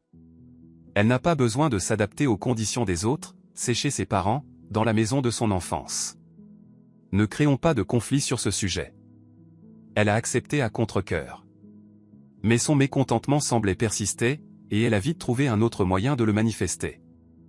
À mon retour, complètement rétabli, il s'est avéré que la commission familiale de ma belle-mère avait déjà pris une nouvelle décision. Mon beau-père, tante Irene et d'autres parents ont décidé que Paul devait passer plus de temps avec la famille pour grandir correctement. Apparemment, je n'avais pas assez de valeurs traditionnelles. Il y a eu immédiatement des discours comme « Pourquoi ne pas prendre Paul le week-end ? Il faut qu'il s'habitue à la grande famille. Nous avons une maison à la campagne, même si les travaux ne sont pas terminés, mais c'est une maison de campagne. Paul pourra passer plus de temps avec ses cousins et cousines. » Je répondis poliment, mais fermement. Merci pour votre offre, mais Paul est encore petit, il ne s'habituera pas à votre maison de campagne où tout est nouveau et étrange. Nous, on préfère passer nos week-ends en famille, avec lui. Bien sûr, cela n'a pas plu à ma belle-mère. Quel égoïsme maternel. Il est bon pour un enfant de changer d'environnement de temps en temps. Et vous ne lui interdisez pas de voir sa grand-mère maternelle, alors pourquoi celle du côté paternel ? J'ai dû lui rappeler que la différence entre aller rendre visite à quelqu'un pendant quelques heures et passer tout le week-end à la campagne était énorme. En plus, je n'étais pas sur des conditions dans cette maison de campagne. J'avais entendu dire que le toit était vieux, l'électricité défaillante. Et puis, mon beau-père avait des difficultés avec son entreprise, tout son argent partait pour tenter de relancer la société, et la maison était pleine de travaux non terminés. Mais Margaret était intransigeante. Vous doutez de nous ? Vous ne croyez pas que nous saurions nous occuper de Paul. Nous voulons qu'il grandisse sans préjugés et qu'il fasse confiance à toute la famille. Nathan a vu que je commençais à m'énerver, et il a pris les choses en main. Maman, on n'est pas contre des visites, mais pour l'instant Paul est mieux avec nous. Laissons-le grandir un peu, s'adapter. Et dans quelques années, quand il aura 5 ans, on pourra le laisser quelques jours. Le sujet a été mis de côté pour l'instant. Mais je savais qu'il n'était pas oublié. Dans les yeux de ma belle-mère, je pouvais lire le désir de prendre sa revanche et de montrer quelle était le principale autorité de la famille. Pendant que tout cela se passait, ma sœur Elisabeth, qui vivait sa vie de son côté, a commencé à gravir les échelons dans le domaine du design d'intérieur. Un soir, elle m'a appelé, pleine d'enthousiasme. « Victoria, devine quoi ? Je travaille sur un projet pour un quartier résidentiel haut de gamme à la campagne. Bientôt, des terrains et des maisons seront mis en vente. Les prix sont élevés, mais ils disent que c'est un super endroit. Vous et Nathan ne voudriez pas investir là-bas ? Ça pourrait vraiment être une bonne opportunité. » Je réfléchis sérieusement. Nous étions satisfaits de notre appartement. Mais à long terme, je voulais quand même avoir une maison, même si c'était juste pour les vacances à la campagne. J'ai proposé à Nathan d'examiner l'option. « Allons voir ça, pour savoir ok et combien ça coûte, suggéra-t-il, si l'endroit est bien, on peut acheter un terrain et, plus tard, construire une maison. » Nous sommes allés voir. Le village était à 1 heure de la ville, avec une forêt à proximité, une rivière et un air pur. Mais les prix étaient effectivement élevés. Je me suis dit que si je vendais un de mes appartements moyens, cela suffirait pour acheter un terrain. Reste à savoir si ça en valait la peine, car la construction d'une maison est un projet long et coûteux. Nous sommes rentrés à la maison et avons commencé à en discuter. « Tu sais, dit Nathan, j'ai vraiment aimé l'endroit. Mais soyons honnêtes, si nous achetons ce terrain, on devra investir dans les infrastructures, le projet et la construction. Pour l'instant, on n'a pas assez économisé pour tout payer d'un coup. Donc, le terrain pourrait rester vide pendant des années, et nous finirions juste par y aller pour des barbecues pendant les week-ends. Peut-être que c'est raisonnable, mais peut-être pas. Cependant, le prix peut augmenter. C'est un investissement. Et si jamais nous décidons de ne pas construire, on pourra toujours vendre à un prix plus élevé. » Nous avons réfléchi longtemps, pesé le pour et le contre, et finalement, nous avons décidé, oui, on tente le coup. Cependant, je savais qu'en vendant un de mes appartements, je devrais affronter un nouveau tour de manipulation de la part de ma belle-mère. Dès qu'elle saura que je vends quelque chose, elle essaiera sûrement de me convaincre d'investir dans leur entreprise plutôt que d'acheter un terrain qui, selon elle, ne sert à rien. J'en ai parlé avec mon agent immobilier, celui avec qui je travaille depuis des années, celui qui avait aussi collaboré avec ma grand-mère. L'appartement était attrayant, et nous avons trouvé des acheteurs rapidement. Mais pendant le processus de la vente, ma belle-mère, sur la base de quelques rumeurs, a appris que l'appartement était en vente. Elle est venue chez moi, furieuse. Victoria, c'est quoi ces nouvelles? Tu vends l'appartement et tu ne nous en as même pas parlé? Pourquoi aurais-je dû vous en parler? C'est ma propriété, répondis-je froidement. Mais nous sommes une famille. Et j'ai une proposition. Pourquoi ne pas investir cet argent dans notre parc de camions? Nous avons déjà redémarré une partie du business, acheté quelques camions d'occasion, mais il nous en manque encore un neuf. Et les bénéfices te reviendront. Je poussai un soupir intérieur, réalisant que mes pressentiments n'étaient pas infondés. Désolé, Margaret, mais avec Nathan, nous avons déjà décidé d'acheter un terrain dans un nouveau lotissement. Cela est plus important pour notre famille que d'acheter un camion. Margaret, ne sachant plus quoi faire, tenta de jouer sur les sentiments de Nathan. Mon fils, tu es sûr de ce que tu fais? Pourquoi acheter un terrain où il n'y a ni crèche ni clinique? Peut-être que tu pourrais au moins en discuter avec ta femme. Maman, c'est notre décision, répondit calmement Nathan, nous avons déjà réfléchi à tout. Nous construirons une maison, c'est un projet à long terme pour nous. Tu ferais mieux d'investir cet argent dans les études de Paul à l'étranger ou ailleurs, continua Margaret, et ce terrain, il pourrait rester là, inutilisé, pendant des années. Je compris que peu importe les arguments, elle ne changerait pas d'avis. Oui, nous n'avions pas encore les financements pour la construction, mais l'idée d'avoir un terrain et la possibilité de vivre à la campagne, si nous le voulions, réchauffait mon cœur. Je répétais fermement. Nous avons déjà tout décidé et la vente de l'appartement est presque terminée. L'argent arrivera sur mon compte, et nous achèterons le terrain tout de suite. En entendant cela, Margaret se tut, puis elle murmura. Vous allez le regretter, et elle partit en claquant la porte. Nous avons vendu l'appartement et acheté le terrain. Il nous restait à décider quand commencer à construire la maison, mais nous avons choisi de ne pas nous précipiter. Nous préparerions le projet avec l'aide d'Elisabeth, économiserions un peu, et une fois l'argent suffisant, nous commencerions la construction, pour ne pas vivre dans un chantier à moitié terminé. Tout se passait assez bien jusqu'à ce que ma belle-mère ne frappe un nouveau coup. Elle a décidé d'impliquer mes parents dans l'affaire. Un jour, j'ai reçu un appel de ma mère. Victoria, Margaret a appelé. Elle veut que ton père et moi, ont influence. Elle dit que tu es en train de mal gérer ton héritage. Et vous lui avez répondu quoi, demandai-je, déjà serrant les poings. Je lui ai dit que tu es une fille intelligente et que tu prendrais ta décision. Mais elle semble mécontente. Elle disait que si l'argent allait pour acheter du terrain, cela veut dire que tu ne veux pas aider leur famille. Je faillis éclater de rire. Et Nathan et Paul ne font-ils pas partie de leur famille, quand il s'agit de la maison du futur? Mais le rire me passa vite, car il était évident que ma belle-mère cherchait des alliés. Elle tentait maintenant de mettre la pression sur ma famille. Maman, ne t'inquiète pas, tout est sous contrôle. C'est juste que Margaret a des problèmes dans son entreprise, elle voulait que je lui donne de l'argent pour acheter des camions. Mais tout cela, tu sais, c'est ma vie, mes finances. Bien sûr, ma chérie, ne t'inquiète pas, on est de ton côté. Après cette conversation, je me sentis un peu plus calme, mais une colère sourde en moi murmurait, comme j'aimerais remettre Margaret à sa place, de façon à ce qu'elle ne se mêle plus jamais de nos affaires. Mais je m'efforçais de garder mon calme, sachant qu'un conflit ouvert ne nous apporterait sûrement pas la paix. Le lendemain, Nathan proposa. Et si on invitait mes parents et les tiens au restaurant? On pourrait organiser un dîner de réconciliation, pour que tout le monde sache qu'on se respecte, et que ces bêtises d'intrigue cessent. Tu crois que ça va marcher, demandai-je, sceptique. Je ne sais pas. Mais peut-être qu'on réussira à faire baisser un peu la tension. De toute façon, ils se verront de toute façon chez nous lors des fêtes et des anniversaires de Paul.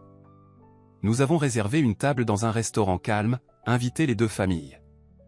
Mes parents sont arrivés un peu plus tôt et ont pris leur place. Puis sont arrivés mon beau-père et ma belle-mère. Elle marchait avec un air de « Maintenant, je vais tous vous montrer ». Mais à la décharge de mon beau-père, il essayait de sourire et saluer tout le monde assez amicalement. La conversation a commencé sur des sujets ordinaires: la santé, la météo, Paul, ses progrès à la crèche. Puis, lentement, la discussion a dérivé vers des sujets plus professionnels, ce que chacun faisait dans la vie.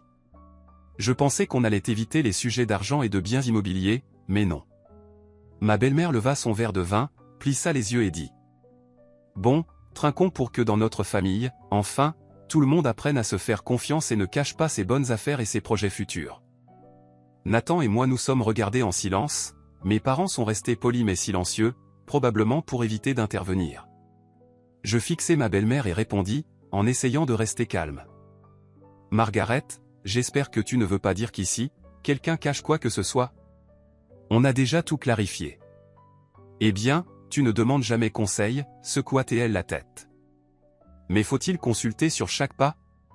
Après tout, c'est notre affaire personnelle, intervint Nathan, vous et papa vous gérez votre entreprise comme vous l'entendez, sans demander notre permission. Mon beau-père acquiesça. Nathan a raison. Nous prenons nos décisions nous-mêmes. Et vous avez tout à fait le droit de faire pareil. Margaret, allons, reconnaissons que les enfants sont adultes maintenant. Ma belle-mère souffla lourdement, prit une gorgée de vin et tourna son regard vers ma mère. Catherine, et toi, qu'en penses-tu? C'est normal, dans une famille, que tout le monde fasse ce qu'il veut, sans se consulter? Ma mère sourit.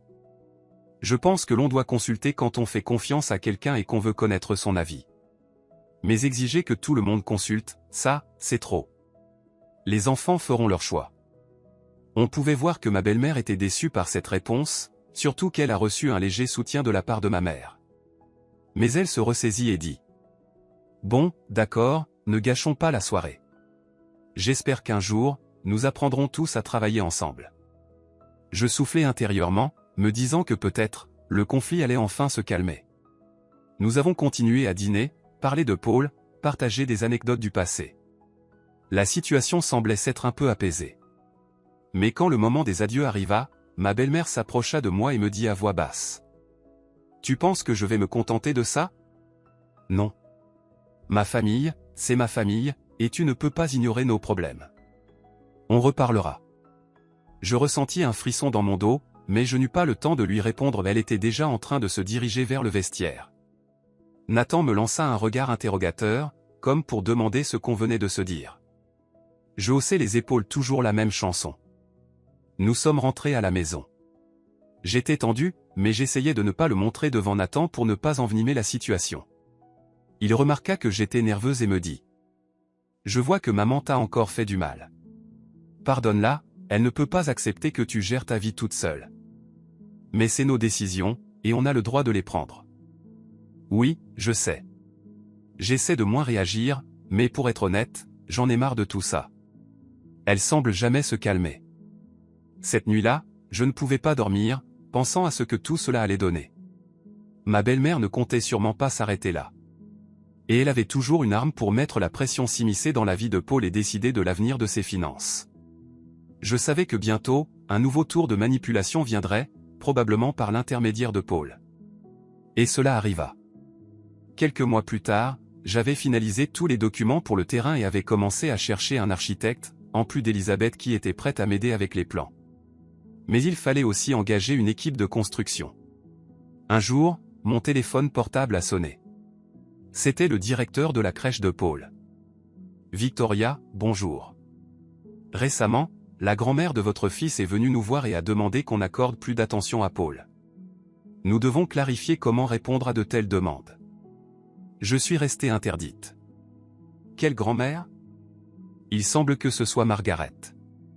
Elle a dit qu'elle voulait assister aux activités et suivre le développement de Paul, apporter des matériaux pédagogiques. J'ai failli éclater de rire, mais une colère profonde montait en moi, elle allait maintenant s'immiscer dans la crèche. Je comprends. Disons-le comme ça, nous n'avons rien contre la présence de la grand-mère lors des fêtes ou des journées portes ouvertes, si cela est autorisé par le règlement de la crèche. Mais il ne faut pas créer de conditions spéciales pour Paul, nous voulons qu'il soit élevé comme les autres enfants. Le directeur a acquiescé, s'excusant pour l'inquiétude. J'ai immédiatement appelé Nathan. Ta mère est-elle allée à la crèche de Paul et a-t-elle demandé des conditions spéciales? Quoi? Nathan a été choqué, je n'étais pas au courant. Je vais lui téléphoner tout de suite. Plus tard, il m'a expliqué que sa mère avait essayé d'organiser pour Paul des cours presque privés, où elle voulait être présente et tout contrôler. Le directeur a refusé, expliquant que cela allait à l'encontre des règles de l'établissement, mais Margaret a insisté pour qu'au moins Paul ait des séances de lecture intensifiées, lui apportant des livres. Nathan a parlé à sa mère. Il lui a demandé de ne plus prendre de telles initiatives sans notre accord. La réponse a été prévisible. Je voulais juste ce qu'il y a de mieux pour mon petit-fils. Vous êtes de mauvais parents si vous ne soutenez pas son développement renforcé. Nathan et moi avons échangé un regard. Quelle méthode, quel contrôle? Il n'a que 3 ans et demi, il se développe très bien. Dans toute cette agitation, Nathan et moi avons appris à apprécier encore plus les moments passés tous les 3. Nous passions nos week-ends à faire des sorties, à aller au zoo, à nous promener dans les parcs ou à nous échapper à notre terrain où, pour l'instant, nous avions seulement délimité les frontières et installé un petit abri pour les outils. Paul courait joyeusement dans l'herbe, il jouait, et nous ressentions une vraie sensation de liberté. Là, nous étions loin du bruit de la ville, des appels incessants de ma belle-mère, de ses reproches et conseils. Un jour, assis avec Nathan sur des chaises pliantes près de notre terrain encore vide, j'ai dit: « Écoute, et si on installait ici une petite maison de jardin? Simple, en bois, pour pouvoir passer la nuit. Et plus tard, quand on aura économisé, on commencera à construire. » Excellente idée, sourit Nathan, ce sera notre petit havre de paix. Et tu sais, je pense déjà qu'on pourrait y passer tout l'été, si je peux travailler à distance. Dans ma tête, une image s'est dessinée. Nous vivions dans cette petite maison simple, Paul courait dans le jardin, jouant avec un ballon, à côté des petites parcelles de légumes. Le soir, nous faisions des barbecues et écoutions les oiseaux chanter au coucher du soleil. C'était l'idée parfaite pour échapper aux disputes familiales incessantes. Mais nous savions qu'une fois que ma belle-mère apprendrait ce projet, elle pourrait essayer de s'y installer aussi. Et personne ne l'empêchait d'acheter un terrain voisin et de s'installer là. Serions-nous destinés à vivre sous surveillance constante? J'espère qu'elle ne décidera pas de s'installer là aussi, dit Nathan, comme s'il avait lu dans mes pensées. Ah, ne dis pas ça, murmurai-je, mais au moins, tant que les terrains sont chers, elle ne prendra pas ce risque. Leur affaire n'est pas au top. Nathan acquiesça et me prit dans ses bras. Nous étions là, à regarder Paul courir après des bulles de savon dans l'herbe. J'avais envie de croire que tout irait bien pour nous. Cependant, vivre dans une famille pleine de drames signifiait toujours être prêt pour des imprévus. Et l'un d'eux arriva lorsqu'on s'y attendait le moins. Il s'avéra que dans la maison que nous avions achetée, où nous vivions, un grave problème de chauffage est survenu. Les tuyaux étaient vieux. Ma grand-mère ne les avait pas changés, et nous, par imprudence, n'avions pas fait de rénovation majeure. Cela semblait toujours être quelque chose à remettre à plus tard. L'hiver, les tuyaux ont commencé à fuir. L'un des conduits a même explosé. Nous avons appelé des plombiers, mais il leur a fallu quelques jours pour réparer les dégâts. L'appartement a commencé à moisir. L'enfant toussait, Nathan était énervé par le coût des réparations. Ma belle-mère, en apprenant le problème, est arrivée chez nous. Je vous avais bien dit qu'il vous fallait mon aide pour ce genre de problème. Il faut tout refaire, vous ne pourrez pas gérer ça seul. Je souriais intérieurement, bien sûr, elle va maintenant contrôler les réparations. Nous avions l'argent nécessaire pour les réparations, grâce aux revenus des 2 appartements que je louais, et aussi avec les économies que Nathan et moi avions mises de côté pour la construction. Mais remplacer tout le système de chauffage demandait une somme importante. Maman, merci de t'inquiéter, mais nous avons l'argent, dit Nathan, nous allons faire appel à de bons spécialistes et nous assurer que tout soit fait correctement. Et pourquoi ne viendriez-vous pas vivre chez nous, en attendant que tout soit réparé? Demanda ma belle-mère, espérant sûrement une réponse positive. L'idée de vivre dans la maison de mes beaux-parents pendant une période indéfinie me terrifiait, avec la certitude qu'ils commenceraient à nous dire « Maintenant, je vous contrôle ». Honnêtement, je préférais encore aller vivre chez mes parents, au moins là-bas, je ne serais pas constamment réprimandé. Merci pour l'invitation. Mais nous avons une autre option chez mes parents, répondis-je doucement. Ah, bien sûr, toujours chez les parents de la femme, marmonna ma belle-mère. Nathan, légèrement plus ferme cette fois, dit. Maman, arrête. Catherine a un grand appartement, et vous n'avez qu'un petit 2 pièces. Vous êtes déjà bien occupé avec vos propres problèmes. Pourquoi venir déranger? Le sujet fut clos et nous évitâmes de nous disputer davantage. Pendant que les réparations se poursuivaient, je vivais temporairement chez mes parents avec Paul. Nathan allait et venait, supervisant les ouvriers, dormant parfois chez moi et parfois chez nous dans l'appartement humide. Toutes ces rénovations et déménagements étaient pénibles, mais m'ont fait réfléchir encore plus à notre futur chez nous. Il faut vraiment qu'on commence notre projet de maison à la campagne, pour avoir une solution de repli, dis-je à Elisabeth, lui demandant des plans plus détaillés. Elisabeth, après avoir appris notre situation d'urgence, dit « Je vais vous préparer un excellent croquis pour la maison, si vous trouvez des bons constructeurs. Vous pourrez commencer les fondations cet automne. Et l'argent? Murmurai-je, car les réparations dans l'appartement avaient déjà consommé une grande partie de nos fonds. Oui, je sais, tout ne peut pas se faire d'un coup. Mais commencez avec les fondations, et vous construirez progressivement. Comme on dit, un chantier peut durer des années, mais au moins il y aura du mouvement. Je me réjouissais et lui dis que nous allions réfléchir. Nathan accepta, mais me rappela. Si nous nous lançons dans la construction, il faudra soit un crédit, soit dépenser toutes nos économies. Sinon, ce sera un chantier interminable. Je reçois encore des loyers d'un appartement, et j'ai un peu d'économie de côté. On pourrait peut-être s'en sortir sans crédit, mais il va falloir se serrer la ceinture. Nous avons décidé de commencer petit et de voir comment les choses se passeraient. Les réparations dans l'appartement ont été terminées en quelques mois. Nous sommes rentrés chez nous. Et soudain, une autre surprise, mon beau-père annonça que leur entreprise de transport avait finalement échoué, les partenaires étaient partis, les dettes s'étaient accumulées. Ils ont dû vendre une partie de leurs biens. Et maintenant, ma belle-mère et mon beau-père se retrouvaient dans une situation financière difficile. Plus précisément, ils n'avaient plus de quoi vivre. La pension de mon beau-père était dérisoire, ma belle-mère avait un travail précaire, à temps partiel. Un jour, Nathan est rentré à la maison après une rencontre avec eux, s'est assis sur le canapé et m'a dit d'une voix grave.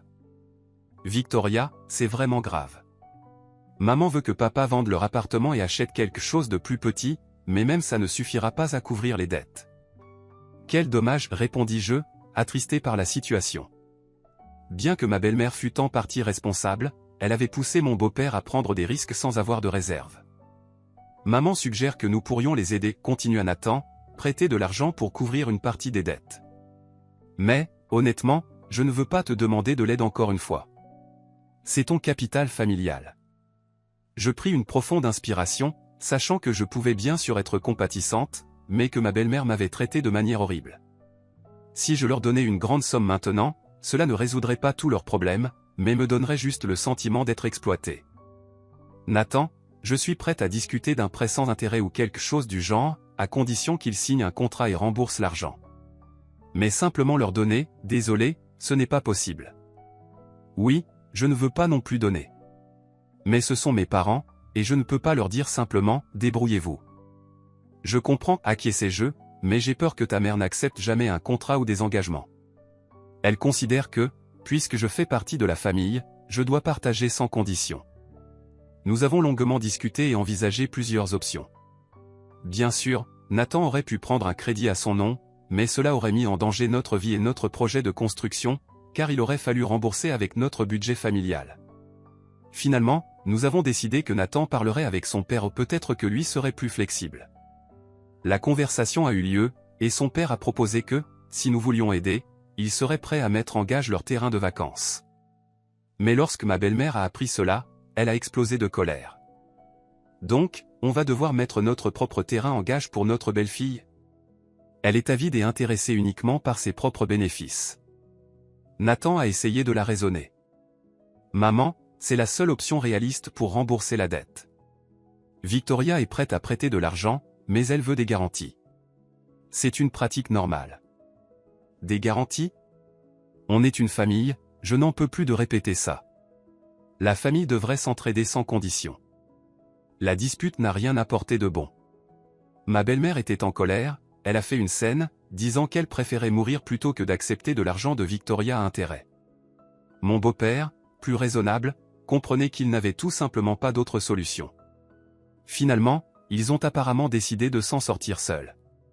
Nous avons poussé un soupir de soulagement bien que nous regrettions leur situation, vivre dans un constant sentiment qu'on nous pompait de nos ressources, je n'en pouvais plus.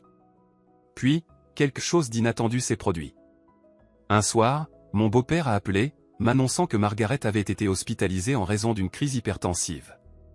Nous nous sommes précipités à l'hôpital le matin même. Elle a été admise en soins intensifs, les médecins ont dit qu'il fallait un repos absolu et un traitement pour ses problèmes cardiovasculaires. Quand nous sommes arrivés, ma belle-mère était pâle, les larmes coulant de ses yeux. Nathan était inquiet, moi aussi, je m'en faisais pour elle. Après tout, elle n'était plus jeune, et malgré tout ce qu'elle m'avait fait subir, je ne souhaitais pas de mal à cette femme. Comment tu te sens, maman? Demanda Nathan en s'asseyant près d'elle. Ça va mal, mon fils, murmura-t-elle, les médecins disent qu'il faut une opération sur les vaisseaux, mais c'est cher. Je ne sais pas où trouver cette somme. Je me sentis sincèrement désolé pour elle. Mais je savais aussi que c'était le moment classique de la famille, quand l'ennemi devient vulnérable, et que c'est à toi de décider si tu veux l'aider ou non. Je regardais Nathan, et il me regarda en silence, me demandant ce qu'on allait faire. Maman, on trouvera une solution, dit-il doucement, ne t'inquiète pas. Quel est le pronostic des médecins? Les médecins disent qu'il faut faire un pontage, ça coûte presque 30 000 €, plus la rééducation, dit Margaret en pleurant à nouveau, mais on n'a pas cette somme, papa ne gagne rien.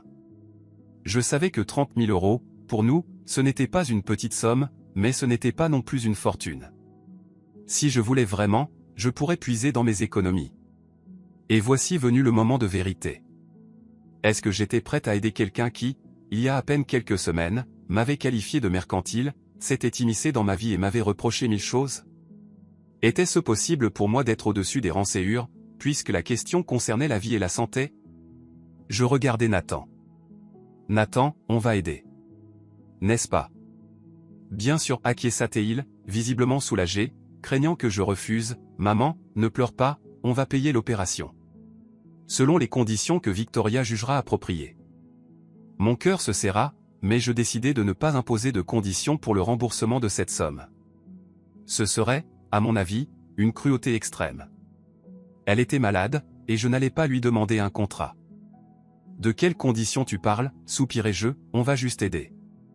C'est une question de santé, et il ne doit pas y avoir de dette. Margaret me regarda avec des yeux pleins de larmes. Victoria, je ne sais pas quoi dire. Je t'ai reproché tant de choses. Et toi, tu veux m'aider? Oui, je veux t'aider. Parce que tu es la mère de Nathan, la grand-mère de Paul. Peu importe nos disputes, ta vie ne m'est pas indifférente. Elle éclata en sanglots, et dans ses larmes, il y avait sûrement tout, la douleur, la rançéure, le remords. Nathan lui tenait la main. Je me tenais à côté, la gorge serrée. Les médecins nous demandèrent de sortir, en expliquant qu'elle avait besoin de repos, et nous avons promis de régler la question du paiement dès que possible.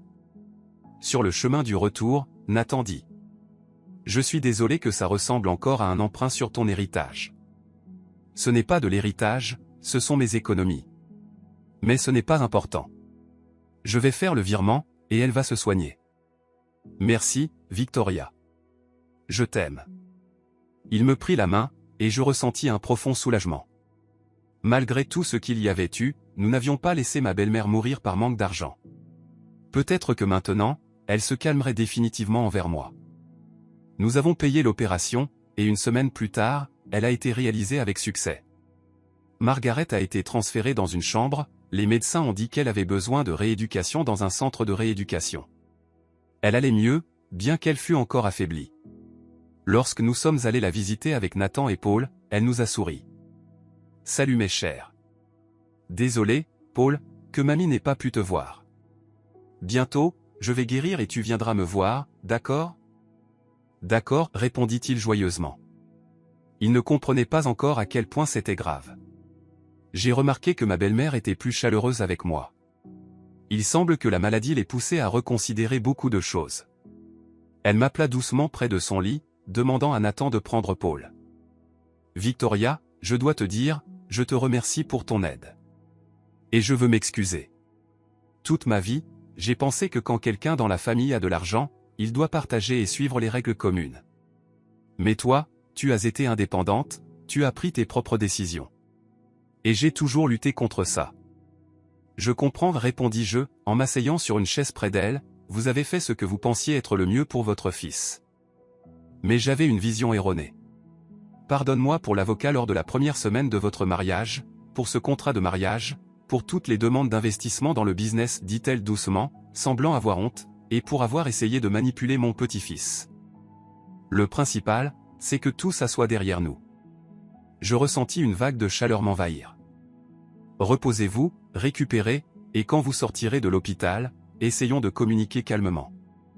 Ma belle-mère acquiesça, puis des larmes coulèrent sur ses joues. Tu es une bonne personne, Victoria. Et je ne l'ai compris que trop tard. J'avais peur de toi, je ne sais pas, je pensais que tu étais intéressé, que tu épouserais Nathan puis le quitterais, emportant une partie de l'appartement. Mais tout s'est passé autrement.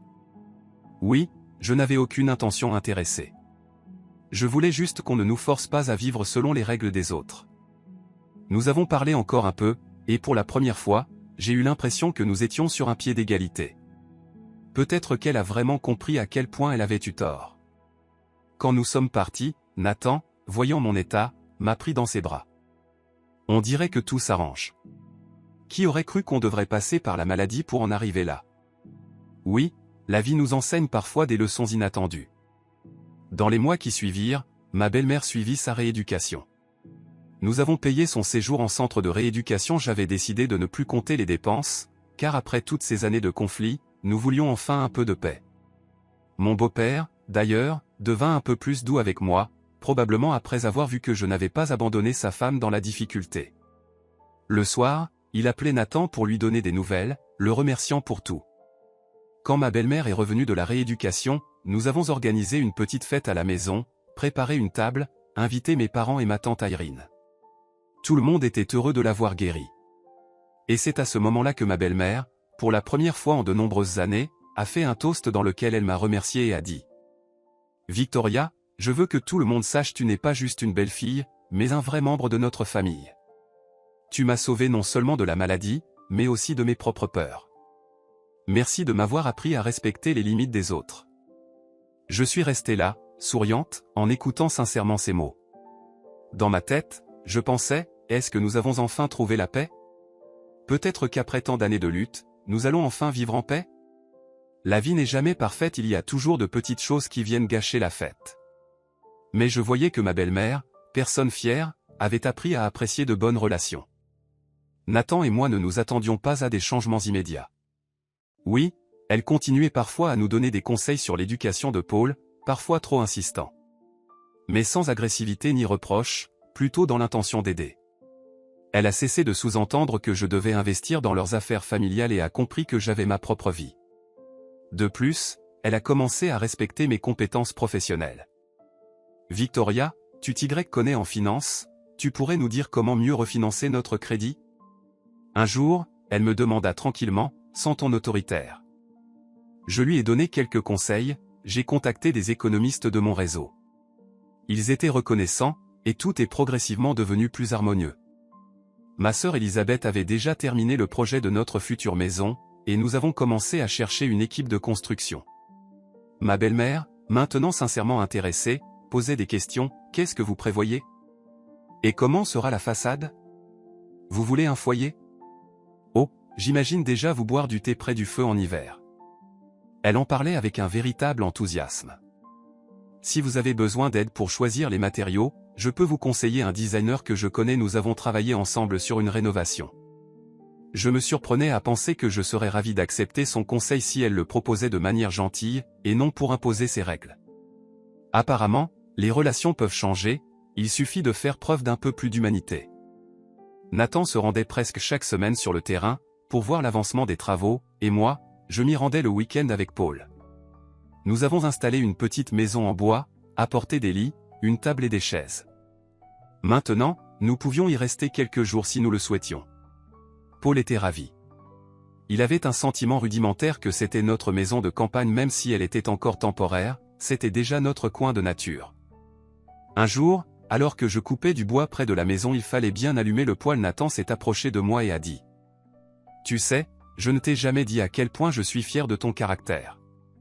Tu sais ce que tu veux, tu ne te laisses pas manipuler, mais tu restes gentil avec les gens, même avec ceux qui t'ont blessé. Merci. » Je souris, en repoussant mes cheveux. Mais toi aussi, tu as beaucoup fait.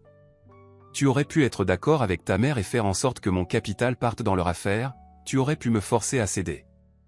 Mais tu as toujours été de mon côté. Parce que je t'aime, répondit simplement Nathan. Nous nous sommes embrassés sous le ciel bleu, en nous disant que c'était pour de tels moments qu'il valait la peine de tout entreprendre, vivre de manière indépendante, défendre nos frontières, et même lutter contre la famille. Au final, nous étions arrivés à une compréhension mutuelle, même si ce n'était pas facile. Je repense souvent à ce jour où, étant plus jeune et beaucoup plus naïve, je me tenais sur le seuil de ma nouvelle vie conjugale, et j'entendais la sonnette de la porte, avec ma belle-mère et le notaire. Cela fait déjà 4 ans, mais avec tout ce qui s'est passé depuis, cela ressemble presque à une autre vie. Et je me répète encore et encore, comme j'ai bien fait de me taire à ce moment-là.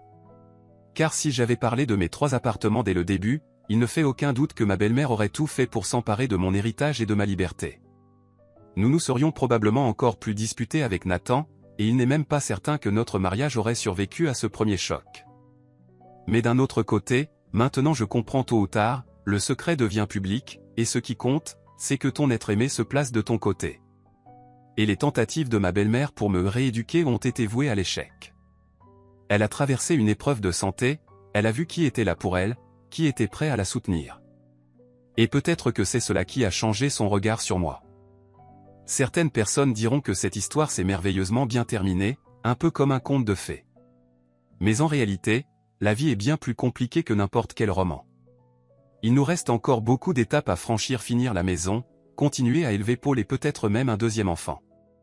Ma belle-mère, bien qu'elle ait ralenti le rythme, reste une personne difficile, capable de sursauts de jalousie ou de vouloir contrôler certaines choses. Mais maintenant, je sais comment réagir. Je dis fermement, nous avons notre propre famille, nous sommes heureux d'écouter les conseils, mais la décision nous appartient. Ce qui est surprenant, c'est qu'après son opération, ma belle-mère a commencé à parler avec moi comme une amie, parfois. Peut-être a-t-elle compris que la vie est courte et qu'il ne vaut pas la peine de la passer dans des conflits incessants et à vouloir tout contrôler. Un jour, elle m'a même dit: « Tu sais, Victoria, dans ma jeunesse, j'ai souffert de ma belle-mère. Elle me reprochait toujours de ne pas assez gagner ma vie et de ne pas bien gérer le foyer. Et, à mon tour, j'ai adopté son modèle de comportement, pensant que c'était normal de toujours surveiller les jeunes et leur dire ce qu'ils doivent faire. Souvent, c'est le cas, soupirai-je, les gens reproduisent ce qu'ils ont vu dans leur famille, même si cela leur a fait mal. Nous étions assises dans la cuisine, autour d'une tasse de thé, tandis que Nathan et Paul étaient dans la chambre d'enfant, en train de bricoler avec des Legos. Et pour la première fois, je voyais en Margaret non pas une critique omnipotente, mais une femme qui avait traversé ses propres peurs et complexes. Oui, c'est dommage qu'on prenne conscience de cela trop tard, dit-elle en regardant par la fenêtre, mais merci, Victoria, de me donner la chance de réparer mes erreurs. Mon cœur se serra, et je compris que j'étais sincèrement contente.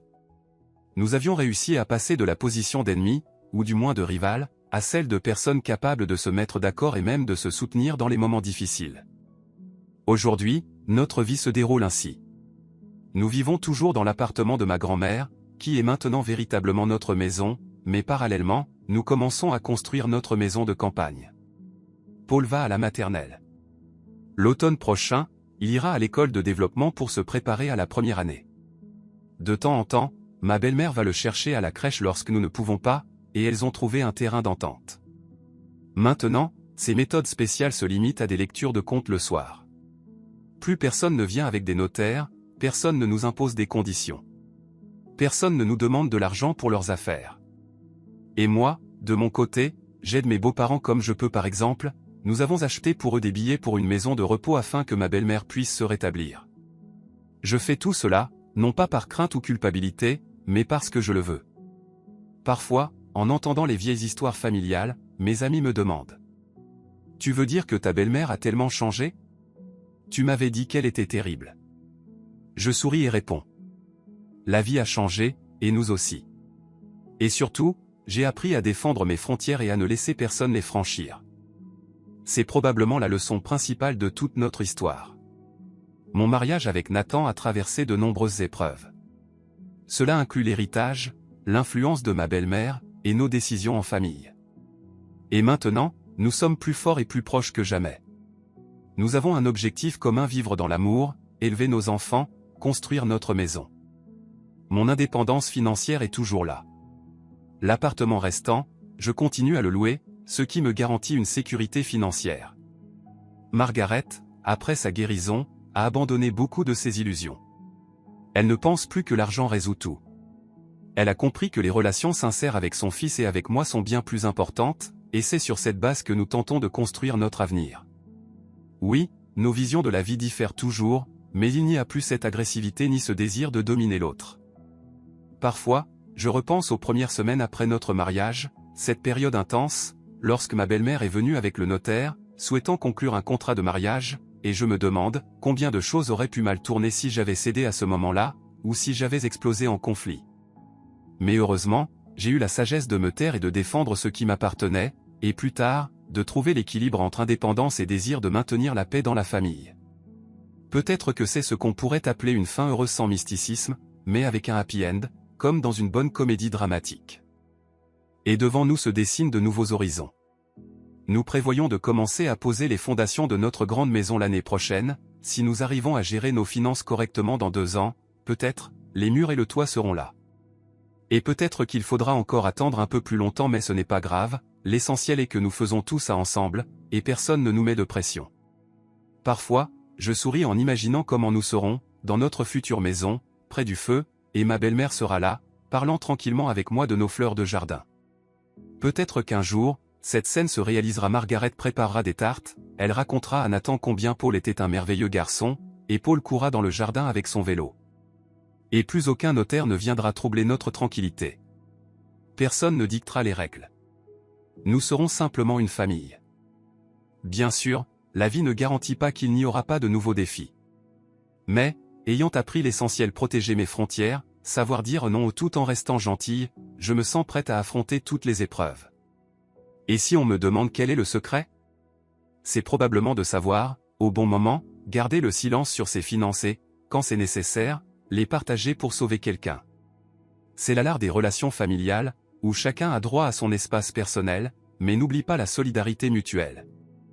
Ainsi, notre histoire est un long chemin. Tout a commencé avec cette maudite sonnette à la première semaine de notre mariage, et maintenant nous avons des proches réconciliés, un fils et des projets pour l'avenir. Et même si tout aurait pu se passer autrement, aujourd'hui, je peux dire avec confiance, quand je me suis marié, je n'ai pas révélé que j'avais hérité de 3 appartements de ma grand-mère. Et comme il était bon que je me sois tu à ce moment-là, car une semaine plus tard, ma belle-mère est arrivée avec le notaire. Mais aujourd'hui, cet épisode est derrière nous. Et un grand et lumineux avenir nous attend, où nous ne sommes plus des ennemis, mais une seule famille.